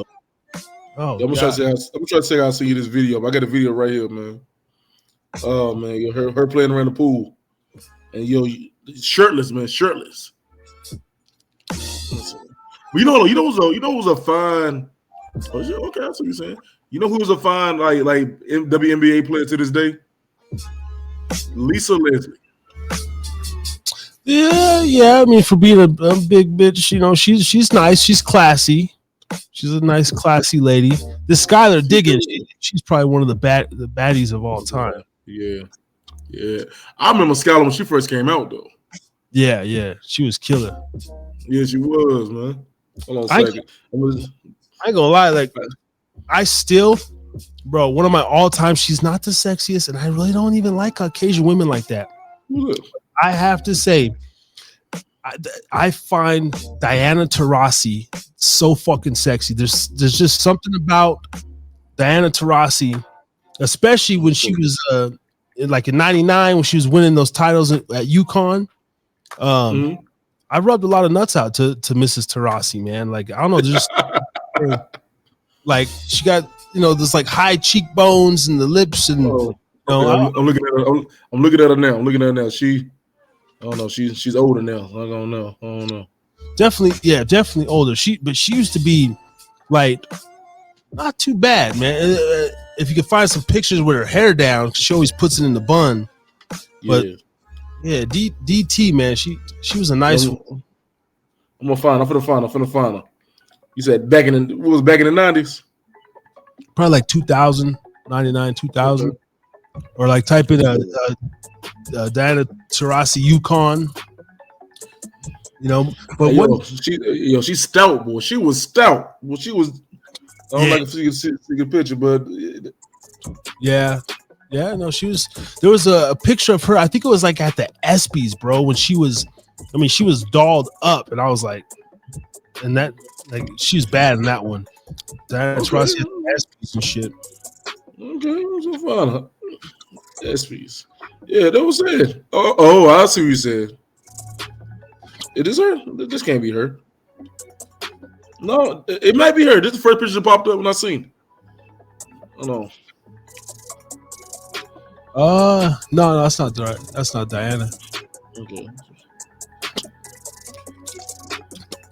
Diana Taurasi.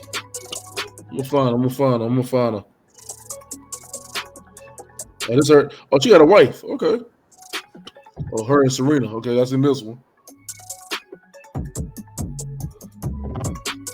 Yeah, she was thick and she got that like long nose and I kind of like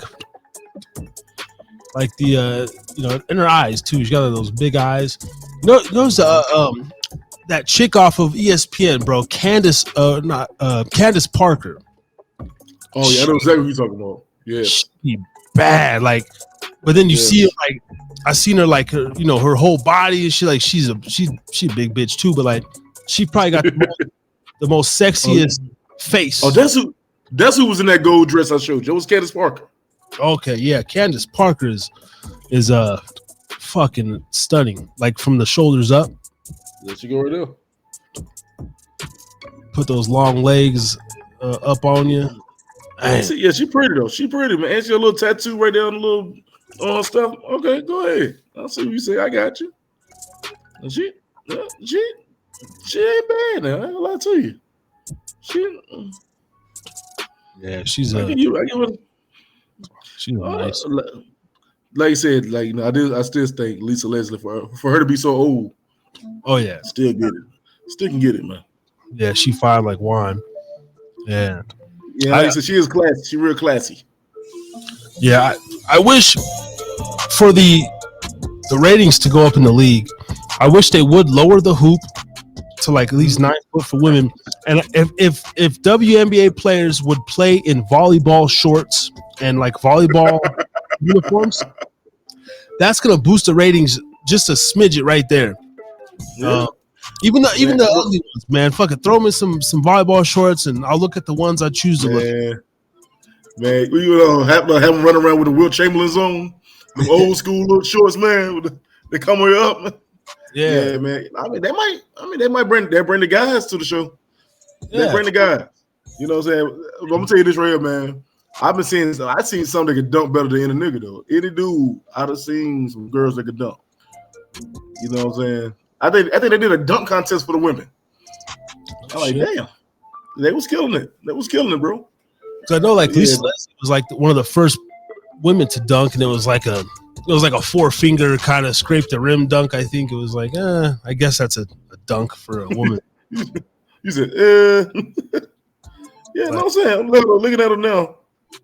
I mean, I think she's still a pretty woman though, for her to be 7 foot tall.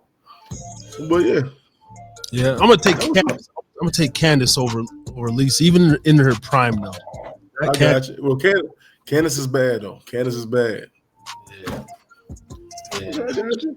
But if I ever a chance with Diana Taurasi, man, I'm gonna knock her down when she's 50. I don't know why. I think it's like a nostalgia thing from when I was like watching her when I was 18 type shit. Shit, I'm trying to think who would if I can go back. Well, no, it wasn't too many women in sports back in the day that was getting to me. I was always into like the musicians and stuff. You know what I'm saying? Like to me back in the day, my dream was Janet Jackson back in the day. You know what I'm saying? Like not just any Janet. I'm talking about like Janet from the Anytime, Any Place video. Like I need with the curly hair. That was my type. I love that back then. That's the only thing if I can go back in time. That's the only way I go back in time for. Really, that's interesting. I never been attracted to Janet like that. Like, I don't know. Honestly, it's because when I look at her, I just see Michael. I see fucking Michael too much. Yeah, I mean, when she got her face done, yeah, but before then, man, come on. Original Janet. I'm trying to original Janet, the fat fit. No, a Poetic Justice with her and Tupac. Yeah, still wasn't. Yeah, I've never really been a Janet guy. Oh man, Janet. I was a like a Vivica Fox, Stacey Dash. I was more. I feel like I'm gonna say I think Stacey Dash back in the day was just too pretty for me. She was just too pretty. Yeah, she was. I used to call her white girl pretty. Like she was like she is. Like she literally, especially when she played like Clueless and shit with Alicia Silverstone. Like her face was so like clean and just so vibrant. She looked like a black white girl. Yeah, you're right. She like a black white girl. Super soft and just like Yeah, was dumb as a box of rocks. But look, anyway. But no, man, no. She was pretty, but now Vivica back in the day, before her face got stiffed, she was something, man. Yo, Independence Day Vivica. Yeah. When she was stripping around the pop, man. Yeah, that was the one. Yeah, my all-time favorite is Megan Good. I'm a Megan Good fanatic, except I don't like the new Megan Good when she was going through the hairstyles and stuff, but and the blonde hair. But Megan Good, like in goddamn Waist Deep. Waist Deep. Give me that waist. Megan Good and lighten her skin up so much. Yeah. She be on that bleaching. She'll look the same person she was back in the day. Like that chocolate Megan Good. Oh yeah. Like, but I'm trying to think who was one back in the day I would have really got for real. Pamela Anderson. Oh yeah. Barbed wire. Barbed wire Pamela. Oh yeah. That one, yeah. With the big hair, the tight leather suit. Oh yeah. Yeah, she was back in she was like every fucking guy's dream, man. I remember first I rubbed a lot of teenage nuts out to her. But I don't know. Like, I was raised by a white woman, so like, I honestly, like, I'll sleep with any race, but like, I don't know. Like, it takes a certain type of white girl for me to just. I like awkward looking white girls. Like, I don't know. Like Mr. Rossi. Yeah, like there's something about Diana Rossi where it's like, why is she fucking so hot to me? It's like she got the long nose, bug eyes, and kind of, but probably my all time though was Helen Hunt and Sandra Bullock when I was growing up. Sandra Bullock, Helen Hunt. I don't know about Helen Hunt, man. Helen Hunt like she was always somebody's mama. She always looked like a mother. Yeah. No matter what movie she played in. Jumanji, she had no kids, but she like she was the mother. Yeah, I think that's again. I don't know. Again, I used to love her on that whatever show she was on, and I used to watch all the time. And something she did have a show. It was a very popular show. I used to actually watch that shit sometimes, and but I was always attracted to Helen Hunt, and that could be too. She was like the white MILF. She was like the Hollywood white MILF of the '90s or something. You know what, man? Now, like I said, now back then, I ain't trying to say that it wasn't too many white women back in the day. Now Pamela could got it. Who's another white woman back in the day for me? You know what? Dolly Parton could have got it. Yeah. Dolly, I'll say something like you see her back in her youth, she could have got it. Shit. Sandra Bullock, I can see Sandra Bullock. Miss Congeniality, yeah, I can see Sandra Bullock. Yeah, you know what I'm saying during that time, and that's more my style. Like, I love brunettes over blondes, and or just like darker. Like Helen Hunt was like the one-off. I don't know if you know my all-time favorite, bro, but Summer Sanders. Summer Sanders. Oh, you talking about what did she play though? It was a show. It was the slime show on Nickelodeon. Like yep. She hosts Figure It Out. Yep. Yeah. She was an Olympian swimmer. And then she had a show later in the 2000s called The Sports List on Fox or something. And I grew up.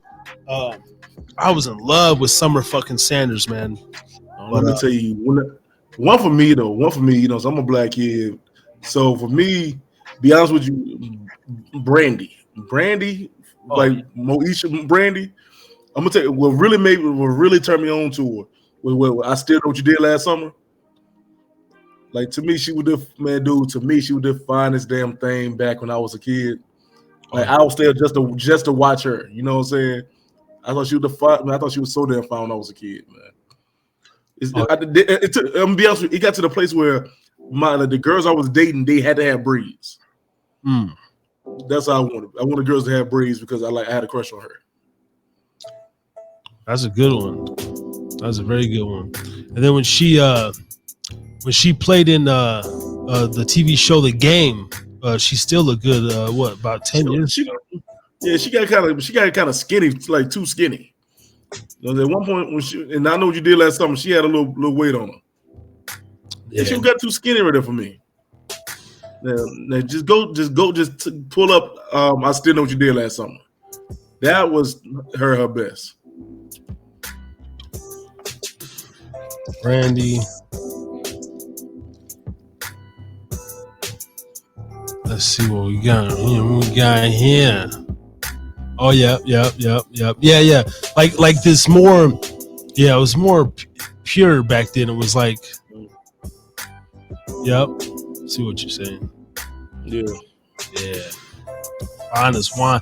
What is it with in Hollywood, bro? Like when we see like these black women and men too, but like black women like bleaching their skin or like there was nothing wrong with Megan because she was so fucking fine. I gotta pull up Megan Good weight deep, just a month. Megan waist deep Megan Good. You gotta go waist deep Megan Good. Yeah. Like, but now she bleaching the skin. I hated when she did this thing where she was like cutting her hair super short and then blonde. It was short and blonde. And like, was that around the time she was married to the preacher? Yeah, like around that time, maybe just after she kind of got divorced or something. Like, but is it a ritual game? Is it just like these white executives putting so much pressure on the sisters to like change up, or because most men we're gonna agree that like this Megan Good. I mean, oh man, I'm gonna have to cut the show and take a bathroom break. Shit, like what is it? Why are they doing? There we go. Right there. Yes. We know what it is though. I think that a lot of them feel that if they was a little lighter, they can attract to all type of people. You know what I'm saying? And I think that's what it is. You know what I'm saying? So she can get put in all type of movies. She can't just be put in black movies. Because Megan Good has never been a actress that can do white and black television. She always did black television. Yeah. So I guess she figured if she dyed her skin, bleach her skin, she can attract more to the white audience, I guess. She was just pretty. I mean, but now she got the big fake knockers and it's like you don't need to do all that, baby girl. Like, I mean, she's still bad, but it's just, I hate this whole BBL shit that we're in. I mean, even right here, white chick, very natural, dark. She got the smile, the cheekbones. She got one of the best smiles now. She do got one of the best smiles. Oh man, I mean, what the hell is that? That's her now. That's her now. Okay, she's back to. Oh God, I mean, she's still number one on my list, man. I don't give. You know she dating, right? Not right now, no. Yeah, she dating Jonathan Majors. Oh yeah, I heard something about that. Yeah, out of that month. Yeah, he done crossed back over, I guess. Yeah, it's making good. Hooters pick. He got himself a little trouble, and now he wanna go back to the black women. Either way, you were one white girl's ass now.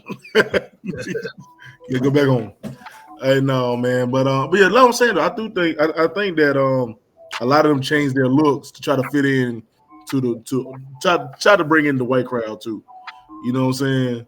Like even Making Good, her whole style is different now compared to what it was like 15, 20 years ago.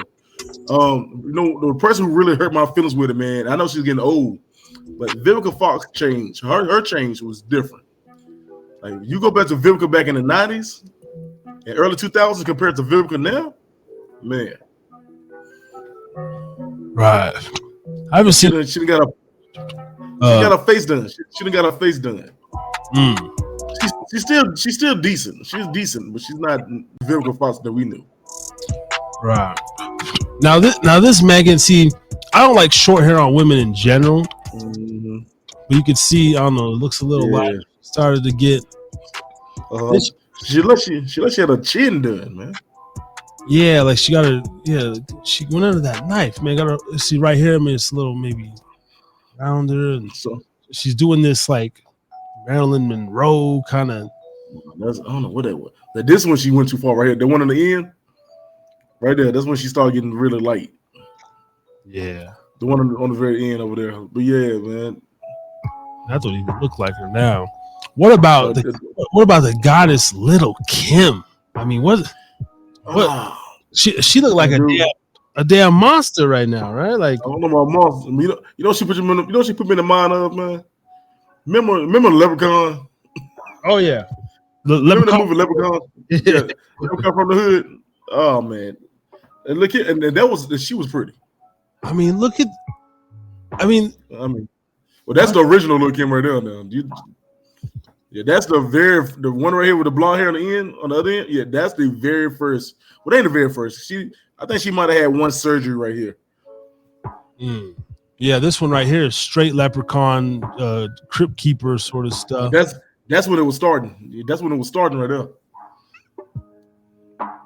And I don't know what these are. I mean, that shit literally looks like a horror movie or something. Right. Man, I be want to like I would want to tell who like right here. I thought that's pretty right there, man. Like I don't know what happened to her, man. You know, she said that guys used to cheat on her and beat on her and stuff, so she felt like she had to change. Yeah. That's so sad, though, man. That a lot of women have to. I mean, they took surveying stuff, and I was listening to another podcast. And they were like, they did a poll, and it's like, do you prefer natural or BBL? And like, they asked the women, what do you think guys prefer? And they're like, fake BBL. They asked the guys, every fucking guy, natural. So, you know what I think it is, though, bro? Let me tell you the truth. I think good dudes would rather fuck a BBL, but not be in a relationship with a BBL. You get what I'm saying? The big ass fucking, yeah, they look good, but to be with it every day, no. Yeah, I can see that. I don't know. I mean, even me, man. I mean, I yeah. You know, I never banged no top flight BBL Instagram model. I mean, I can see how it'd be fun, but I've definitely had my fair share of fake titties, and but even the fake titty is I was with a chick and like she didn't have no, like her nipples didn't get stimulated ever. I'm like, what? I'm like, does this feel good? She's like, not really. I'm like, oh, so they never attached the nerve back to it. Yeah, I was just like I was just sucking. There was like no like response in my nipple licking. It was just like I was like, you just sucking deflated nipples. You there was no, you get the natural, it's like, you see the response and stuff, and I like a little stretch mark. I don't mind a little C-section, a scar or something. So basically you just licking hanging skin, man.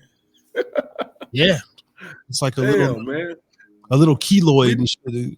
I ain't never seen I've seen people with fake titties.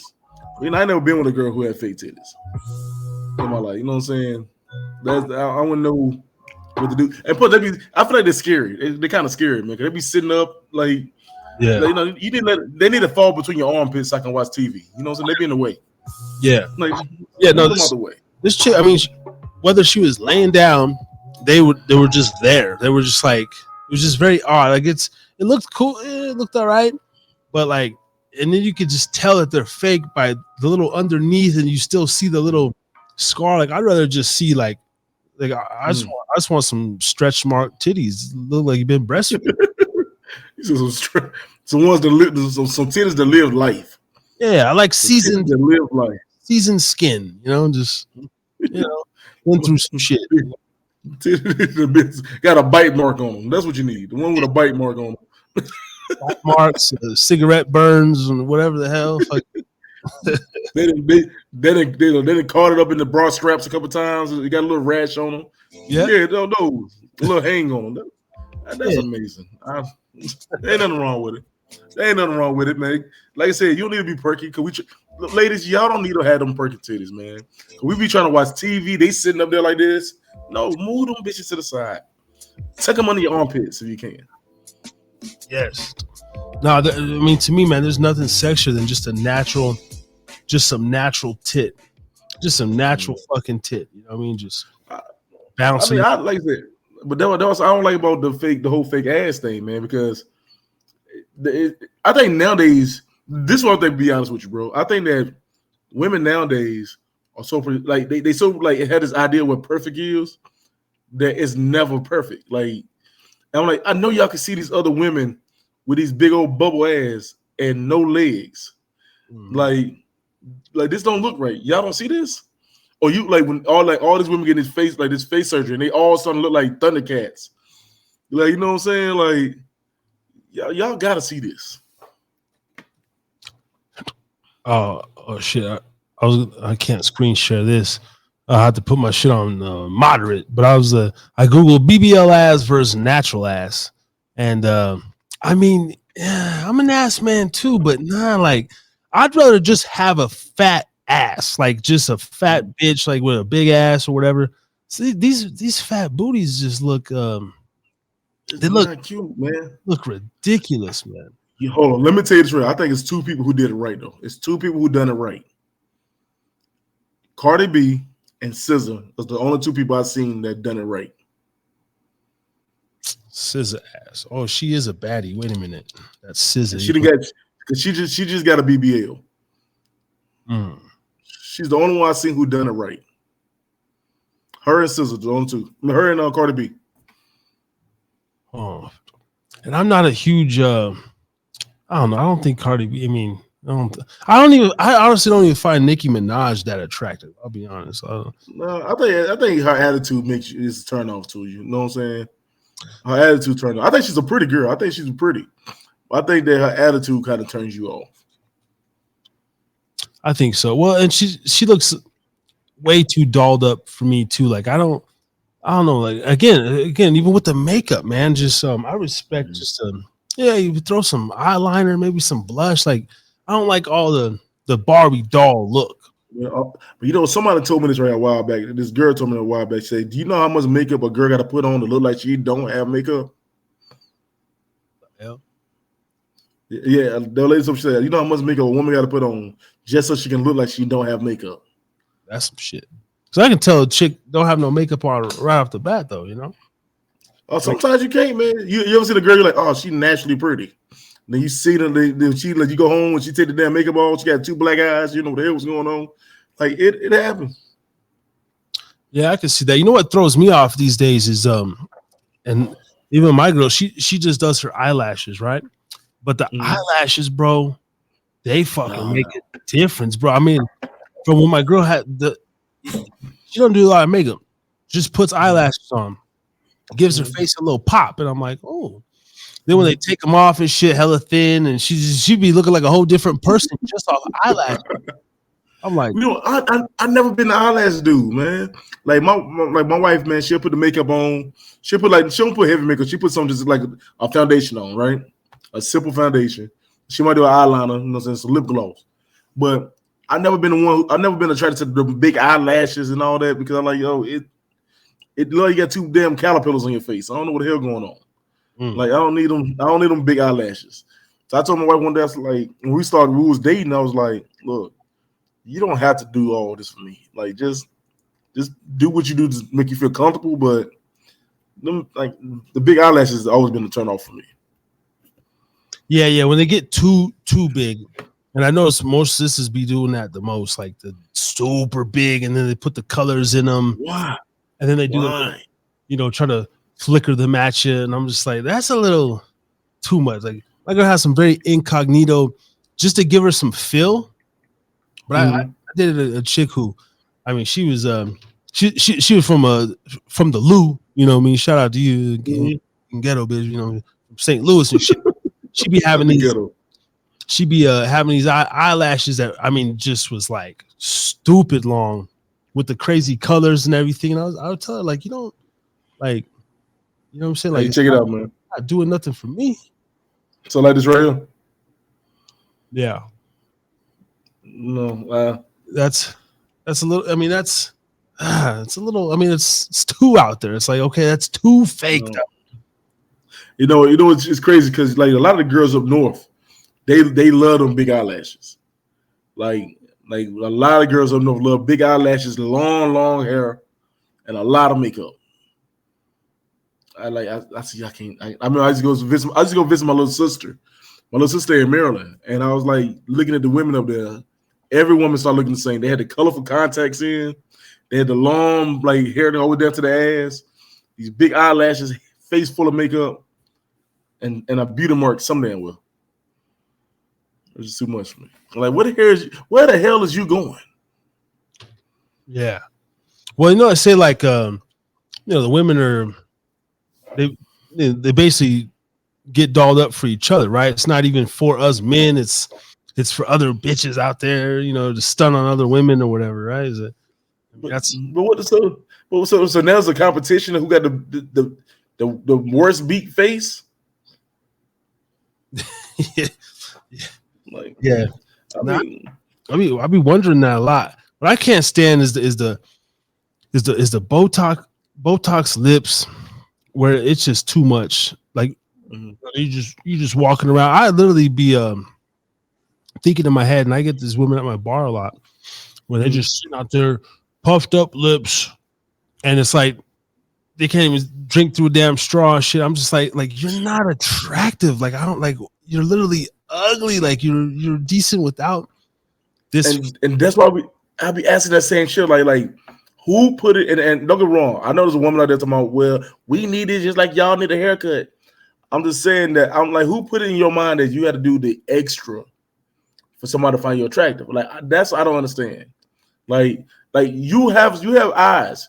You can see these giant ass. You remember back when everybody was doing that Kylie Jenner lip thing, and they would suck on a bottle and put her lips on them, lips be hanging and it's big. Like, I don't know if you remember that. It happened more like almost 10 years ago. It was like a trend. So going around. It was a trend.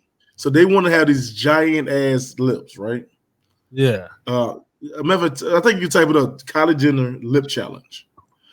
And when you look at it, and they'd be so big and they'd be just slobbing. Jesus. And people thought they was the cutest. Like, they're like, I said, what is this? Kylie Jenner. You see it? Lip challenge. Oh. Kylie Jenner lip challenge. Let's see what we got here. And I don't even think that bitch is all that. Well, she's probably the baddest one out of all of them, but I think that she done fixed herself up to look better. Oh, Lord have mercy. Yeah, look at that. Oh my God. Look. Nah, and even Kylie though, she's not like, she ain't that pretty, especially if you got to do all that. You got all the millions of dollars. And okay, there was now, let me say Kylie right here. Pause right here. Now, this is a money well spent. Now, is that? That's Kylie Jenner too. Yeah, that's Kylie. Jesus. That was her when she was a kid. So this is her now. I mean, she looked, but it's like she looked cool, but oh my God. Yeah, look at this mess. Look at this. What the hell? Oh no. Now your lips look like a swollen asshole. Like, it's not. Oh man. Like, that's not even Kylie. Not Kylie. Well, that's her. But she didn't change them so damn much. Yeah, like half the time even when I see Kim Kardashian, like I mean, like the whole like I think shout out to Ray J because he got like the best version of Kim.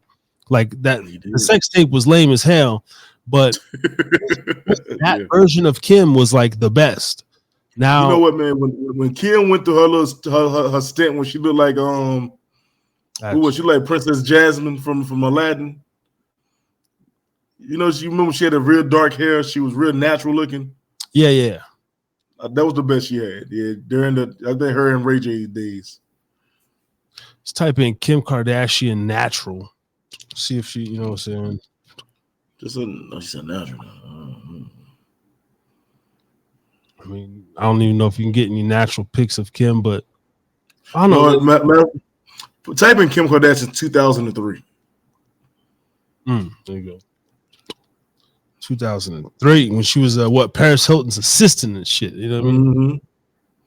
Mm-hmm. And then we'll talk about the real Kim. Yeah, before the mom sold her soul out. Yo, did you know that they sold that sex tape? Like, yeah. I didn't know that. I guess the mom approved of it, and it was the mom watched the sex tape and told him to go back in. See, this the Kim right there. That's the original Kim up there, right there on the side.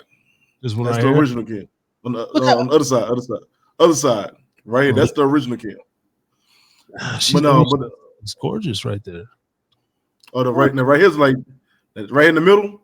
Yeah, that's the Kim from back in the day. That's the Ray J Kim. Right here, right? Yeah. Yeah, that's the Ray J Kim. See, that is perfect. Oh man, even look at this one. I mean, even the body, basic kind of hip thing. That's a gorgeous woman right there. Like, what is wrong with this Kim right here? It looked like even her pants are kind of sagging a little bit. She doesn't have the curves that she usually, Yeah, that's before she realized she needed to suck it on in. She was cute, man. Right? That's the rich there. That's the Ray J. This the Ray J era. Oh man, Ray J is the GOAT. I just want to shake his hand still and be like, kudos to you, bro. But Ray J had a lot of women though. People sleep on Ray J now. See, look back at that in the day, Ray J. Not no big. She had no big boot on there. No, she didn't. But that looks like a nice girlfriend. Like that looks like a sweet girl. Before the Kanye and all this shit. Yeah. But you know what? I think her sister's the best one though. Well, this is probably one of the most natural ones. Is this really Kim? Yeah, that's Kim. That's when she'd have had a couple babies by then. But no, but you know what I think what's the oldest one name? Courtney. Courtney, yeah. Courtney. Yeah, she was always right in the middle. That's Courtney in the middle, right there. Yeah. Courtney was always bad. When I would watch the little, even this one here, I don't know. Hopefully she's over 18, but she, nice looking girl. Little USC, little shirt. Oh yeah. I don't know. I'll always be partial to that. Here's one of them together. Yeah, that will start. He made a whole family rich, bro. Well, he made a whole family rich. Oh man. It was a good time. It was a bad tape. That tape sucked like hell, but it was a good time back then. Yeah, it was. And that was right after the I remember watching the Paris Hilton one, and that was even worse than the Ray J one. I was just like, this Harris can't suck a dick for shit. And that's the thing. I think that what made Paris mad. Like her assistant got more hits off of her sex tape than her. Yeah, you know what I'm saying. And it was weird because I think it was a weird time when everybody had a sex tape. Like everybody was coming up with one. And I think the only one I really feel bad for, because she died now, but back when the wrestler China had one. I never got to see that one. I never got to see. I seen a glimpse of like because it was her and X-Pac. And I was like, I felt so bad because she was going through so much at that time, man. So I don't want to watch this stuff. I felt horrible, man. I remember she ended up dying later. Yeah, I remember watching the Pamela and Tommy Lee. I remember downloading that off like Kazaa or BearShare back in the day. And now, let me tell you, I'm gonna tell you the crazy thing how I even seen the first sex tape I seen. Me and my cousins, we would we would burn CDs of a LimeWire. Yeah. And back then you would download a CD, but they'll put different names for them for movies, right? So you think you download them back in the day like Soulja Boy or some shit. It'll be actually the Ray J sex tape.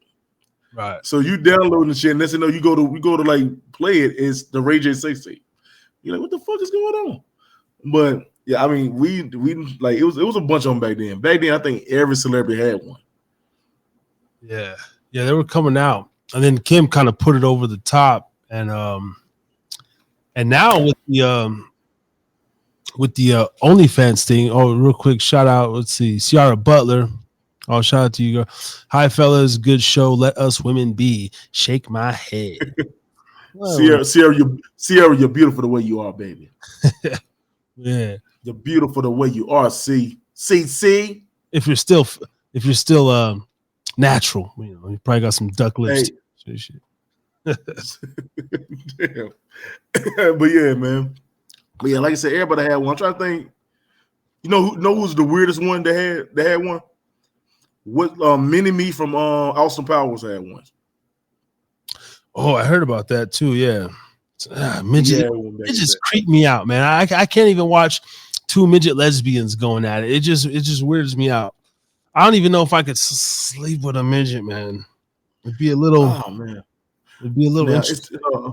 Now I wouldn't want to go up in my head. I'm thinking like Kitty, but it's one lady. It's one of them.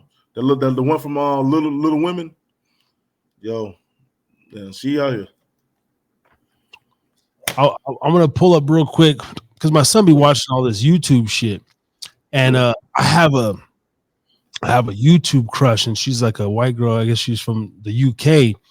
She was real popular years ago, but I recently followed her on Instagram, and it's this SS Sniper Wolf. Apparently, she's a super popular YouTube blogger, and she wears these glasses. This chick right here is like my new. Apparently, Pornhub reached out to her to film some porn. She turned it down, but if there's like a sex tape that leaks, like I want to see this bitch, man. She kind of got that Mia Khalifa thing going. Little bit, yeah, with the glasses and like all her shit be classy. But my son be watching her videos. She gives like she has a reaction channel, and I'm just like, she like the cross. She like the cross between Ariana Grande and Mia Khalifa. Yeah, that's perfect. Yeah, and he's right here though. She got a little hip thing going on down there.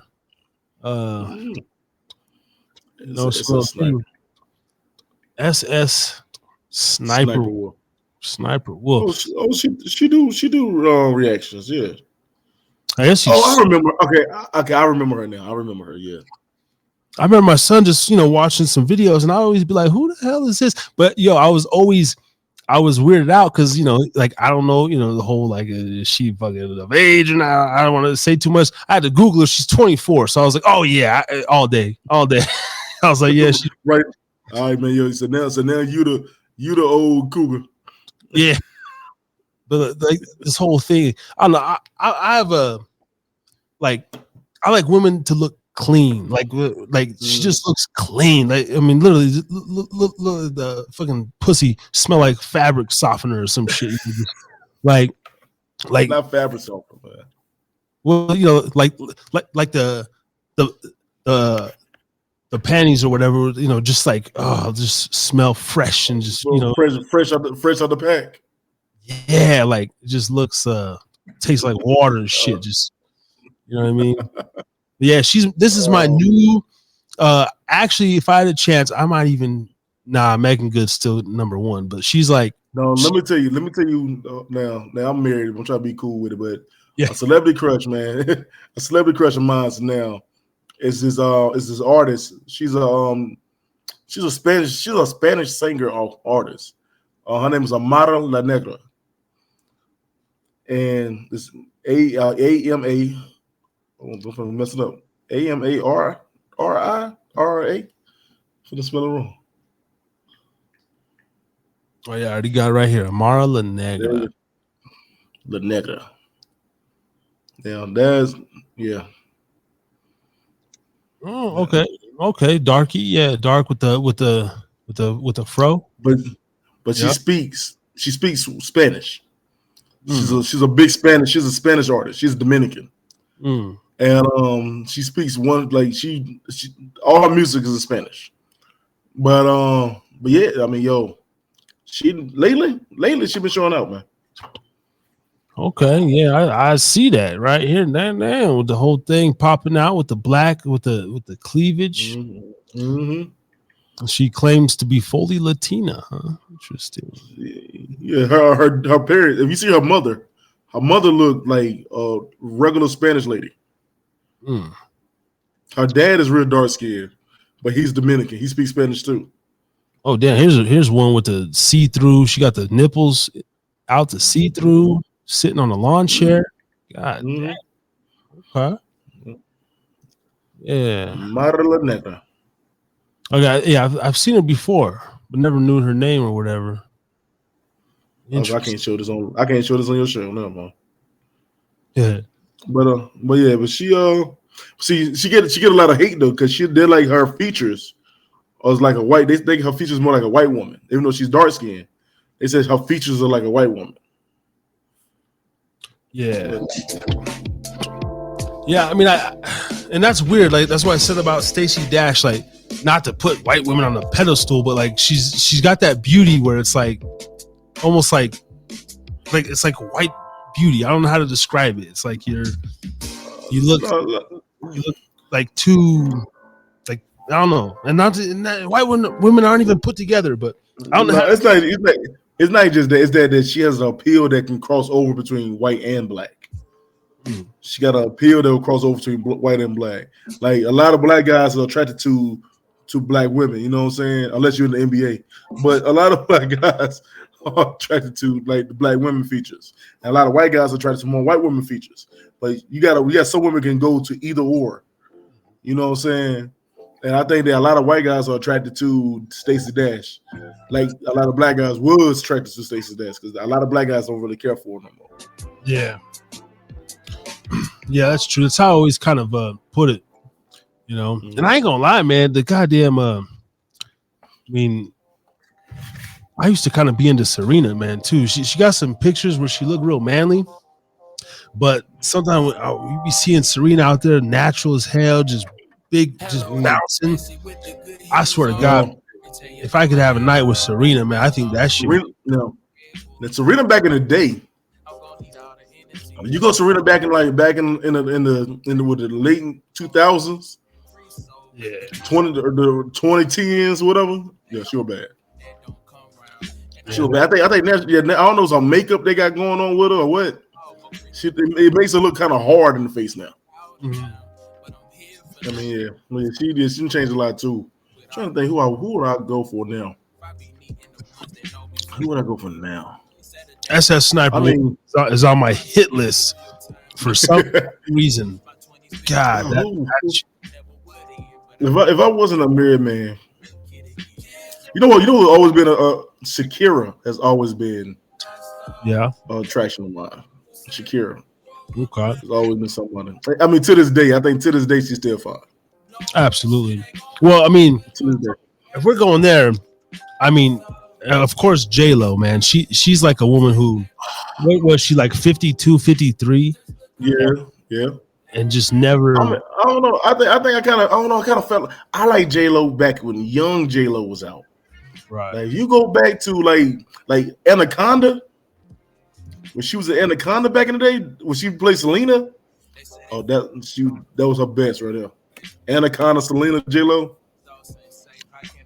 What about when she was younger?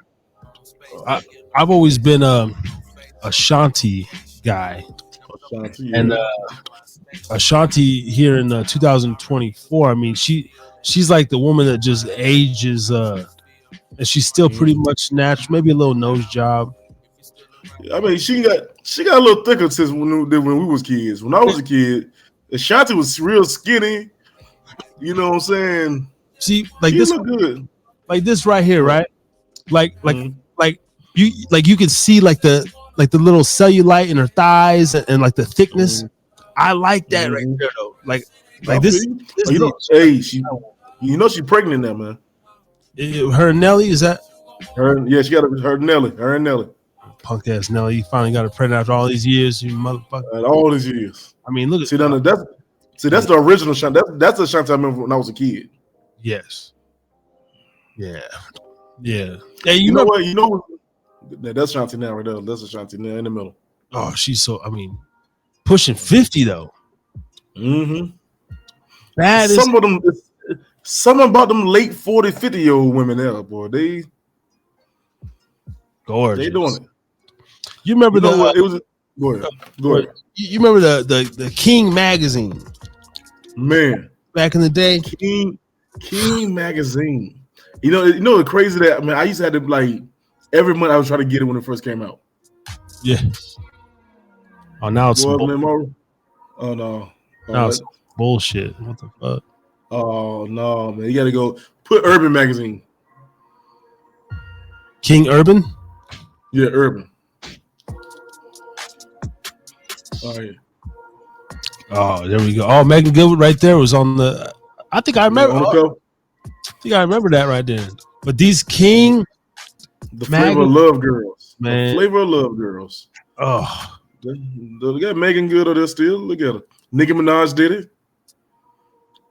Oh. Yeah, this is one of my. We used to be in school, flipping and shit, and the motherfucking King magazine was like, we're like kind of raised up on that. Oh, no, they got it. You know what's crazy? Because King magazine, man, it had all the celebrities, all the female celebrities that was out, and but you had the first time you get to see them being sexy. Oh man, we had to get it, man. Yeah, this was a great generation. I remember they having a spread. I don't know which one it was. It was like one of the older, something similar to this, but they had a whole like 8 women in a row, and they were just all bad. You know what I mean? They were showing just enough. Those the Flavor of Love girls right there, man. The Flavor of Love. They go boots on the side, crazy, bucky, delicious. I don't know the rest. Oh, nibbles. The Brown Panties edition, yeah. Yeah, King magazine was something, man. Yeah, that's a time to be alive. King magazine was supposed to be in the black version of Maximum magazine. Right. You know what I'm saying? Because Maximum was showing mostly white women and being sexy. And King magazine said, I'm gonna challenge that and show the black women being sexy. Yep.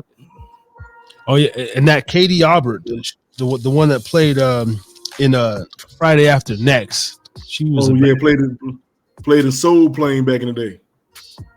Yeah, she was one of my favorites too, man. Just natural, Oh, green eyes, probably. Oh, now you look at it like she had a crazy eye. Yeah. I'll stab you. Yeah, she do a little bit, just like, motherfucker, you come home late one more time. Motherfucker. But no, you know what I thought was fine back then? A. Marie. I don't know you remember A. Marie. Oh yeah, I remember A. Marie. Yep. A. Marie was bad back in the day, man. Definitely was. Why don't we fall in love, man? That was hands down. It's AMARIE. Yeah. See, this is the girl. These are nice girls that I like. Just. See, those the women of the 2000s though. The women of the 2000s was just like they wasn't into the big makeup like that back then. Yeah. I hope we can ever get back there, man. Like I don't know, because nowadays.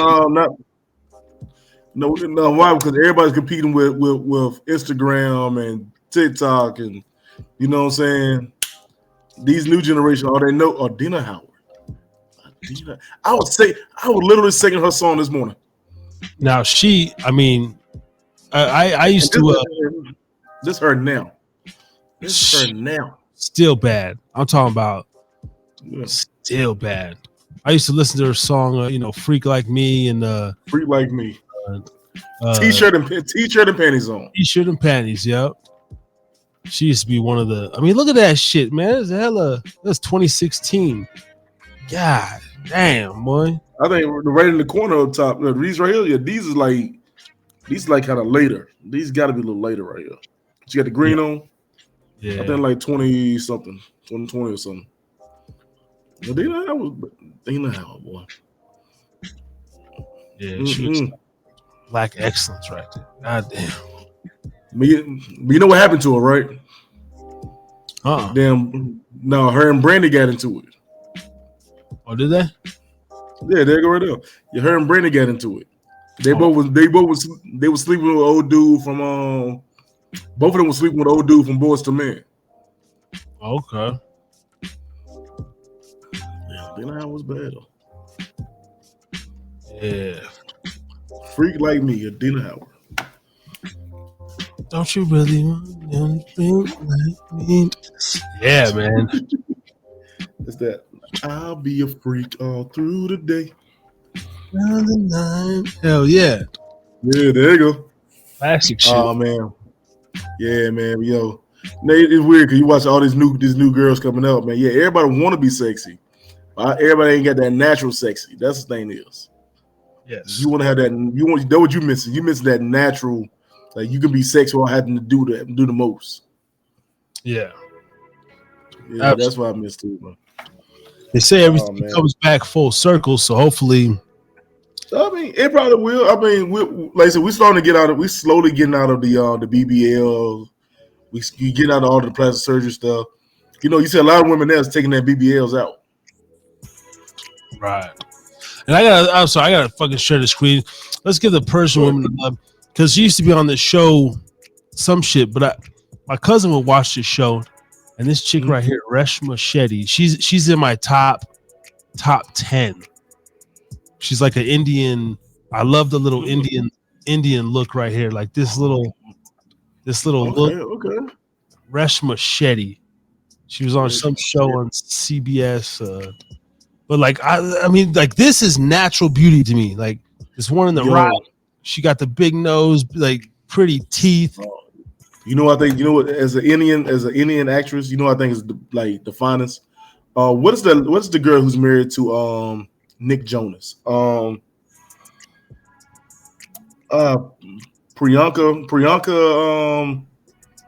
I gotta find her name.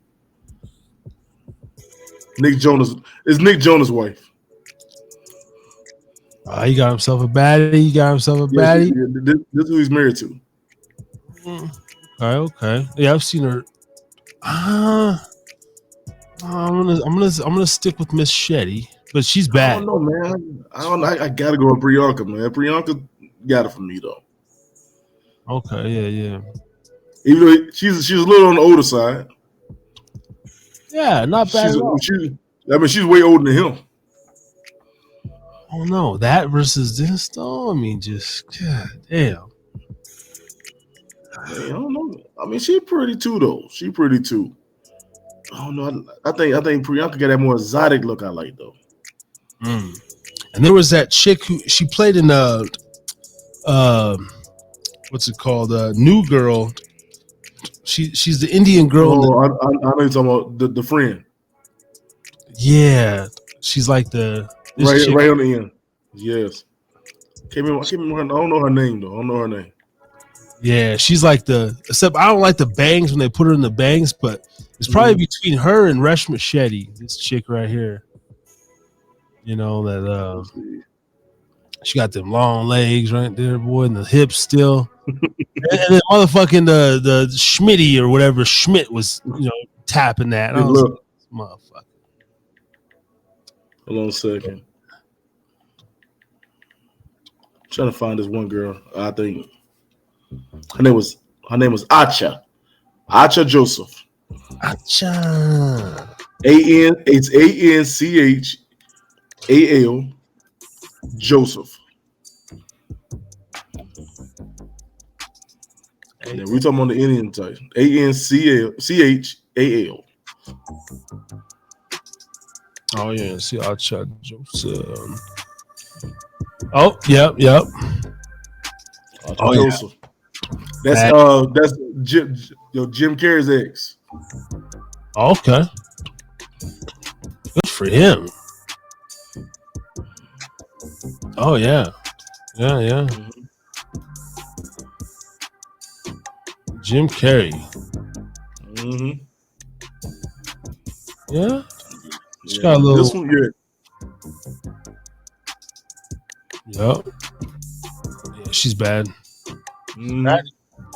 What it must be like to just be in that world though, and you know, to literally have like your way with women, or just a pick of the litter. You know what I mean? And I mean, I don't know. I think it'll probably get old fast though, man. You know what I'm saying? You can get whatever you want, when you want it, how you want it. I think that's why a lot of these motherfuckers end up going gay and doing bi shits, because they get bored. Oh, that got me thinking too. Maybe that's why a lot of these motherfuckers up here like going to prison for trying to take it. Like for example, like I look at and I ain't trying to say anything bad about dude. What's dude named Trey Songz, right? Yeah. Trey Songz can get any woman he wants. But every time you hear about Trey Songz, it's because he done pretty much been rough with women. He done sexual assaulted women, all that shit. Yeah, almost like it's like a game, or like they want to they get off on that. Maybe being told no, it's like, what? Like, I haven't heard that in 4,500 women. Like, what are you talking about? Mm-hmm. Right. So yeah. Right. Yeah, I mean, that's what happens, man. And when you have money, you crazy shit happens. I just know I don't want to have too much money and get invited to one of them Diddy parties, and and shit goes down. Yeah, that's the one right there. I think about that a lot. Like, say you keep doing this, right? You keep grinding year after year. Maybe 1 year, oh hey Eric, man, we're gonna invite you to this, the annual podcasters conference down in Miami, and it's like, come network, rub elbows, and sometimes I'd be thinking, like, there might be somebody listen to a past show and be like, yo, remember when you said this, Harris? Like kind of testing you or something, and situation. This is not worry about too though, because I have been asked to go on like the podcast conventions or like going to these trips with podcasters, which ain't nothing wrong with it, because I normally be fun sometimes. But my thing is, what if I go somewhere and they're like, yo, we all finna have a party. We all finna get naked, get in the pool. No, what the fuck was going on? No, I know how orgy starts. I ain't trying to be in one. Right. I can see there a podcaster's orgy. That'd be crazy. Yeah. That's I never partake in an orgy either per se. We used to run trains back in the day a little bit. Me and my brother, we have a couple stories where we're basically having sex in the room with two other girls, and yeah, that happens. I think when we were young, we all did that, man. Yeah, but even when I ain't gonna lie though, I actually brought this up to my girl just last week. So over here in Nevada, prostitution is legal to some degree, as long as it's sanctioned. And I want to go. They have this thing. It's called poker nights, and it's a sex house, and pretty much there's like a little dance. Like the bottom is like your entryway, and they have the different floors, different rooms. I did tell my girl, I'm like, look, it's just to kind of spice things up. Like, I ain't trying to go there, but I asked her. She said she's down. I said, I just want to see, like, what the fuck. I said, let's just go to one of these, and we'll hold hands, and like, I said, we'll turn down everything. Some guy comes up and, nah, man, we cool, but I would just like to kind of like do a walkthrough. You know what I'm saying? Like, I wouldn't mind that, bro. I wouldn't mind doing it like now. I'm with you. I probably won't like participate, but just to walk through it, I'm thinking it might smell horrible. Yeah, Damn floor sticky as hell. that might be the only time I put on a mask. You know, throw on my hood in a mask, and but I told her I was like, because I'll be honest, like I do get turned on by hearing other people have sex. You know, like you be hearing it through the wall, and you kind of get the little feeling in your balls or something. And I said, we should just go. And I said, hey, if you know we get advanced on, they have a whole bunch of rules,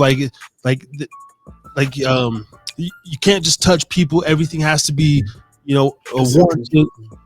But I said, maybe we just take a walkthrough and maybe we get to feel a certain way and we leave, and then or not. But it would be kind of interesting just to well, I don't know. So one thing is right here. So let's say that you do a walkthrough, right?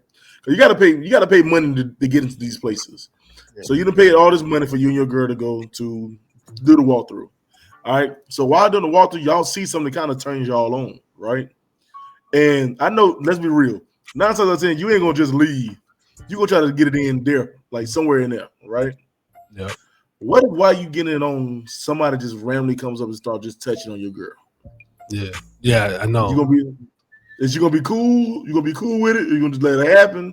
Nah. Well, I mean, even according to their rules, they say like if someone does that, like you tell the staff like they're gonna kick that person out. But if that were to happen, because I told her, I was like, nah, like I couldn't do that. Like, nah, it was baby mom's, man. I couldn't stomach that, and she couldn't stomach seeing me do it either. You know, but I even told her, I said maybe. So the whole threesome idea is done then. Yeah, like, and I don't want to go there for a threesome or nothing. And honestly, like, I wouldn't want to have sex with another woman with her, knowing that she's like, I wouldn't want to make her uncomfortable. Right. But maybe we see something to spice it up and like, hey, fuck it, let's go home and get it in. You know, like, that'd be cool. You know, I mean, that's what you in. You do what y'all into. Yeah, that'd be cool. Yeah, I just think because the whole time I be thinking in my head like, yo, I'm with you too. It's the sound of hearing it. Yeah, that gets me. You know what I'm saying? I really don't care for watching it too much. You know what I'm saying? I've seen 3 billion flicks. I see 3 billion flicks, but to actually hearing it go down, you're like, shit, this what's up. Let's do this. But I don't know. I just think in my head like, what if I'm walking through each floor and as you get higher, the floor, the kinks get worse. Yeah, as you get higher.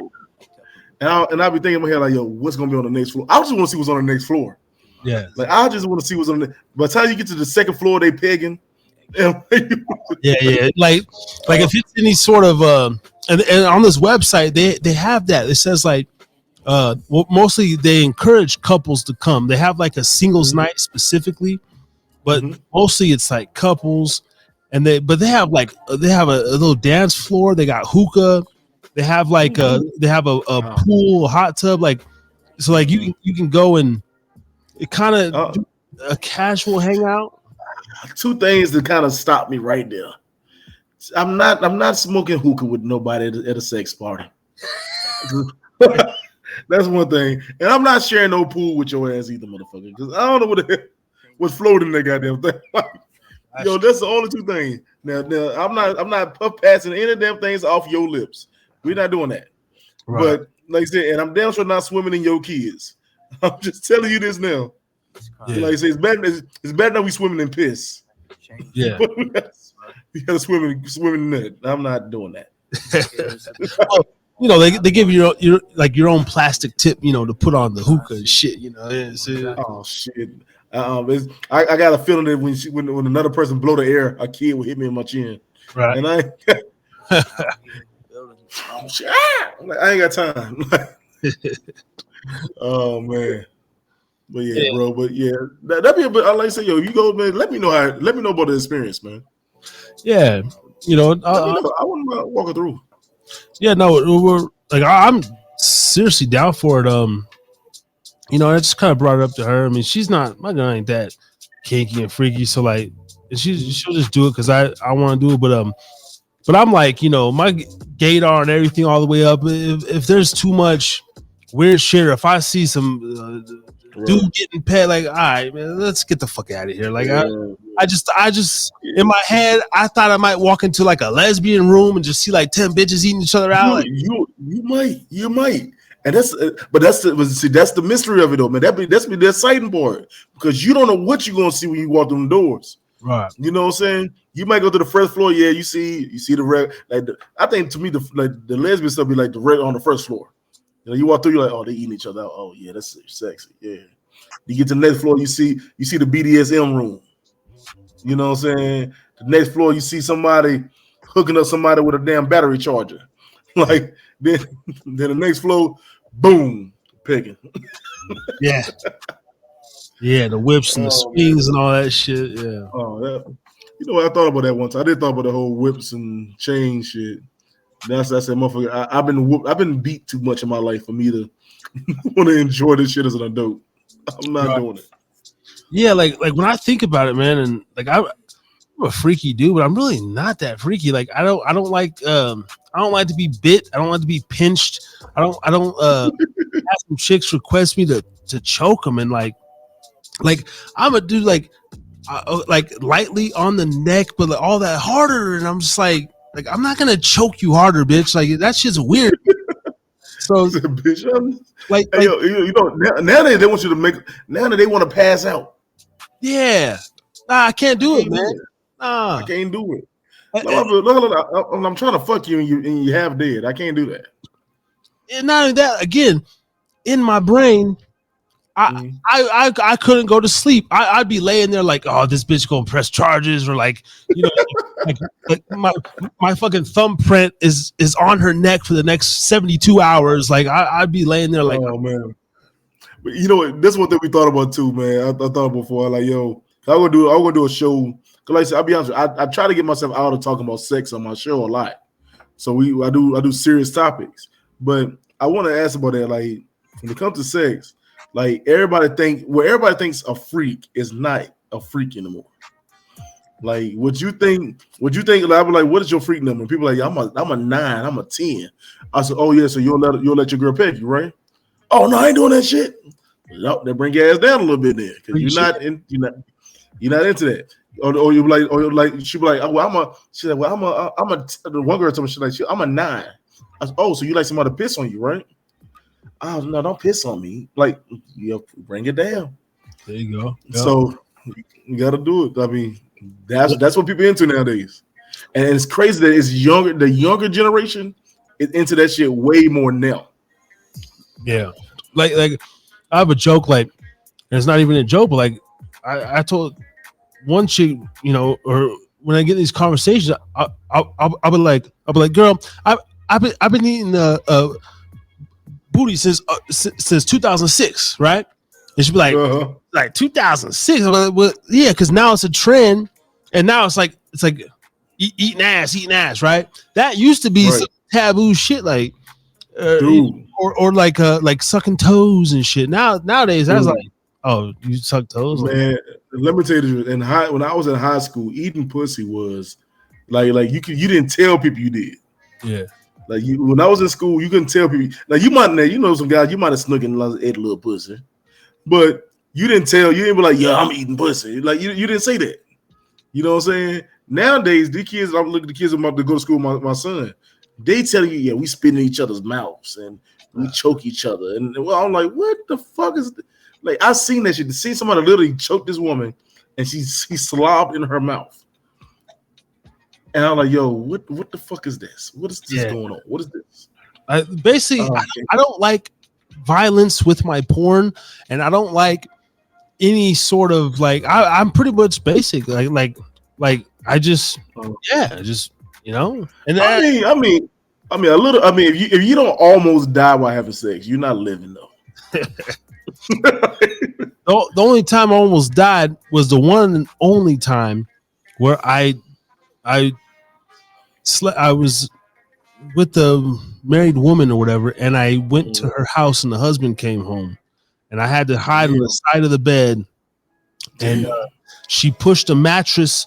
Like the bed was already kind of close to the wall, and there was like his dirty drawers, like a hamper basket, and I like did a rollover and she like pushed the mattress over all to the wall. So I'm underneath and I'm like got his dirty drawers on my head and shit and like cover myself.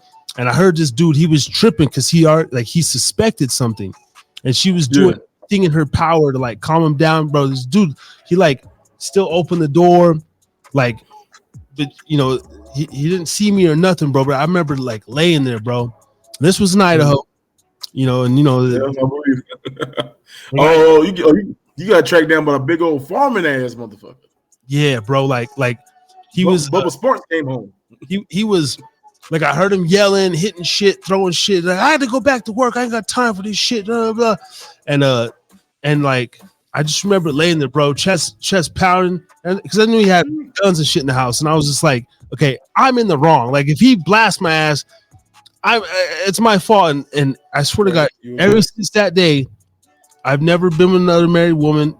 And even if I was, I would never, like, I would never do it in a man's house, man. Like to me, that's just over the top disrespect.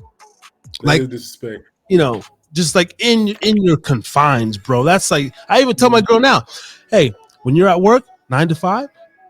Whatever, like, if you want to slop some knob after work on your lunch break, like I'm not supposed to know anyway. Please do what you do. I'm not supposed to know. But if I come home, like in our home, or I come home and you're fucking in our kid's bed or some shit like that kind of shit. Yo, so I had this same conversation on another podcast about maybe a week ago. So the question was, what would you do if you come home and you catch your girl in bed with another man?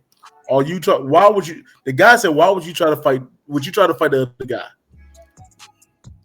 That's the question. Would you try to fight the other guy?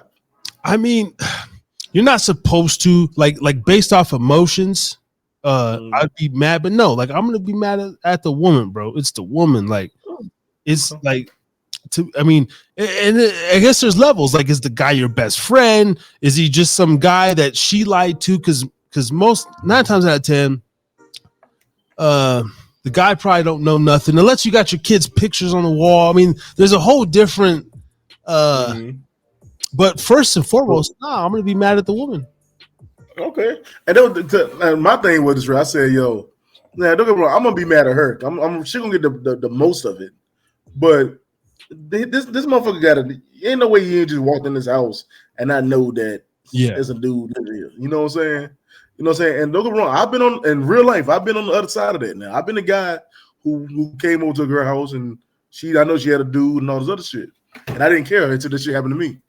But I'm just saying, I just remember, like I said, I was like, if it was me, I wouldn't know what to do in that situation. My head was like automatically to go. Like whoever I see first, I'm gonna hit. Yeah. You know what I'm saying? But then I thought about that. Now this is the weird shit right here, Harris. Like I can't fight him, but what if I go to fight him and he ain't got no drawers on? So now he fighting with in his dick slinging. And I ain't got time for this. No. So we gotta at that, you just kind of and I always think about this too. Like I always just tell myself, like, I'm not gonna go to prison over pussy. Because even right now, 80% of the men in prison are there over a female, right? Yeah, that's true. In some form. And I just hope that would never happen. But like, I mean, I could, because my half white side kick in, and I'm murdering you, kids. I'm murdering that motherfucker. I'm shooting everybody, bro. Blood on the wall.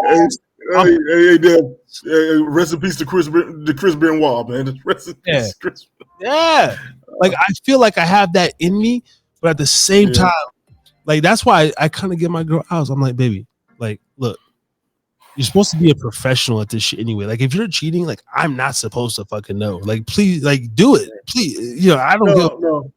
Yeah, like, I'm not gonna give my wife the permission to cheat. Now I'm not giving you the permission. I'm saying if you do it, I better not find out. Yeah, that's what I'm saying. Like, and what's is still, kind of, because they say women are sneakier than men anyway, and about doing shit. But sometimes they be having the mom or sister cover for them, like, oh yeah, she's over here, and it's not even that the women are sneakier. They're more together than dudes, because you know what I'm saying. If you would have called your homeboy like, hey yo man, tell my girl that I was at your house. The first thing this motherfucker gonna say is, motherfucker, you went over here last night.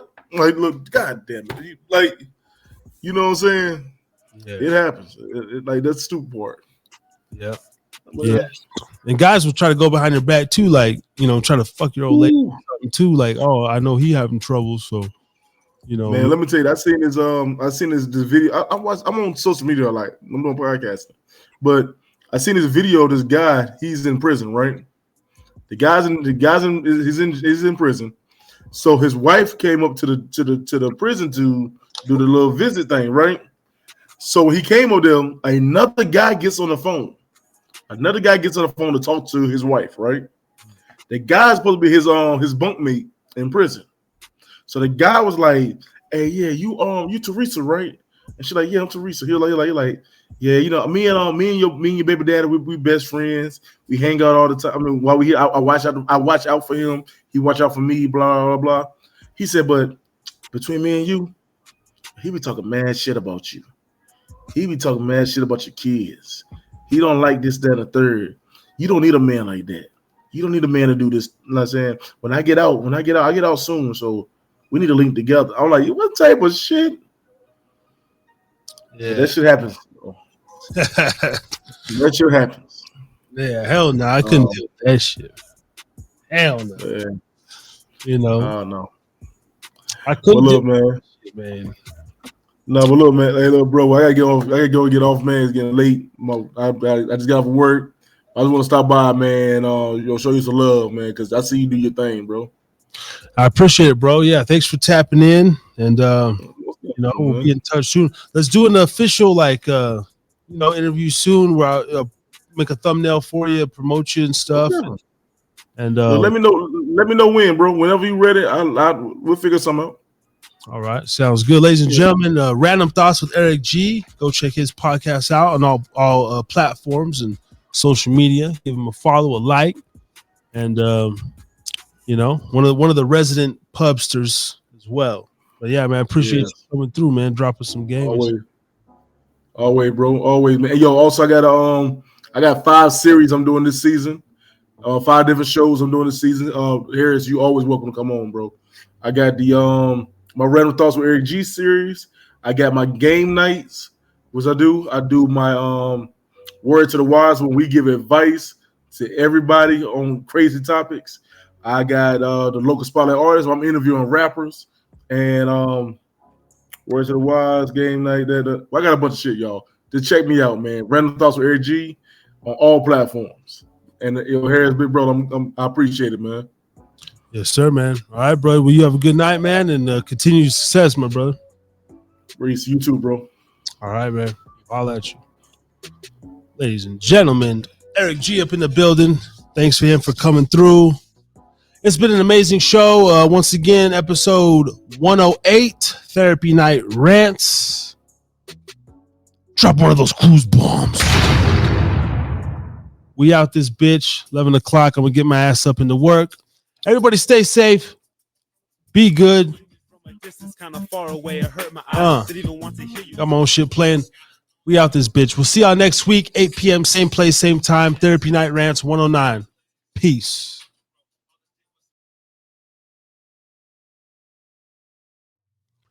Yo. You have been listening to the Harris is Drinking Again pubcast. For more, go to YouTube, type in @HideaPubcast. Look us up on Spotify, any and all streaming platforms. Harris is Drinking Again pubcast. Thank you.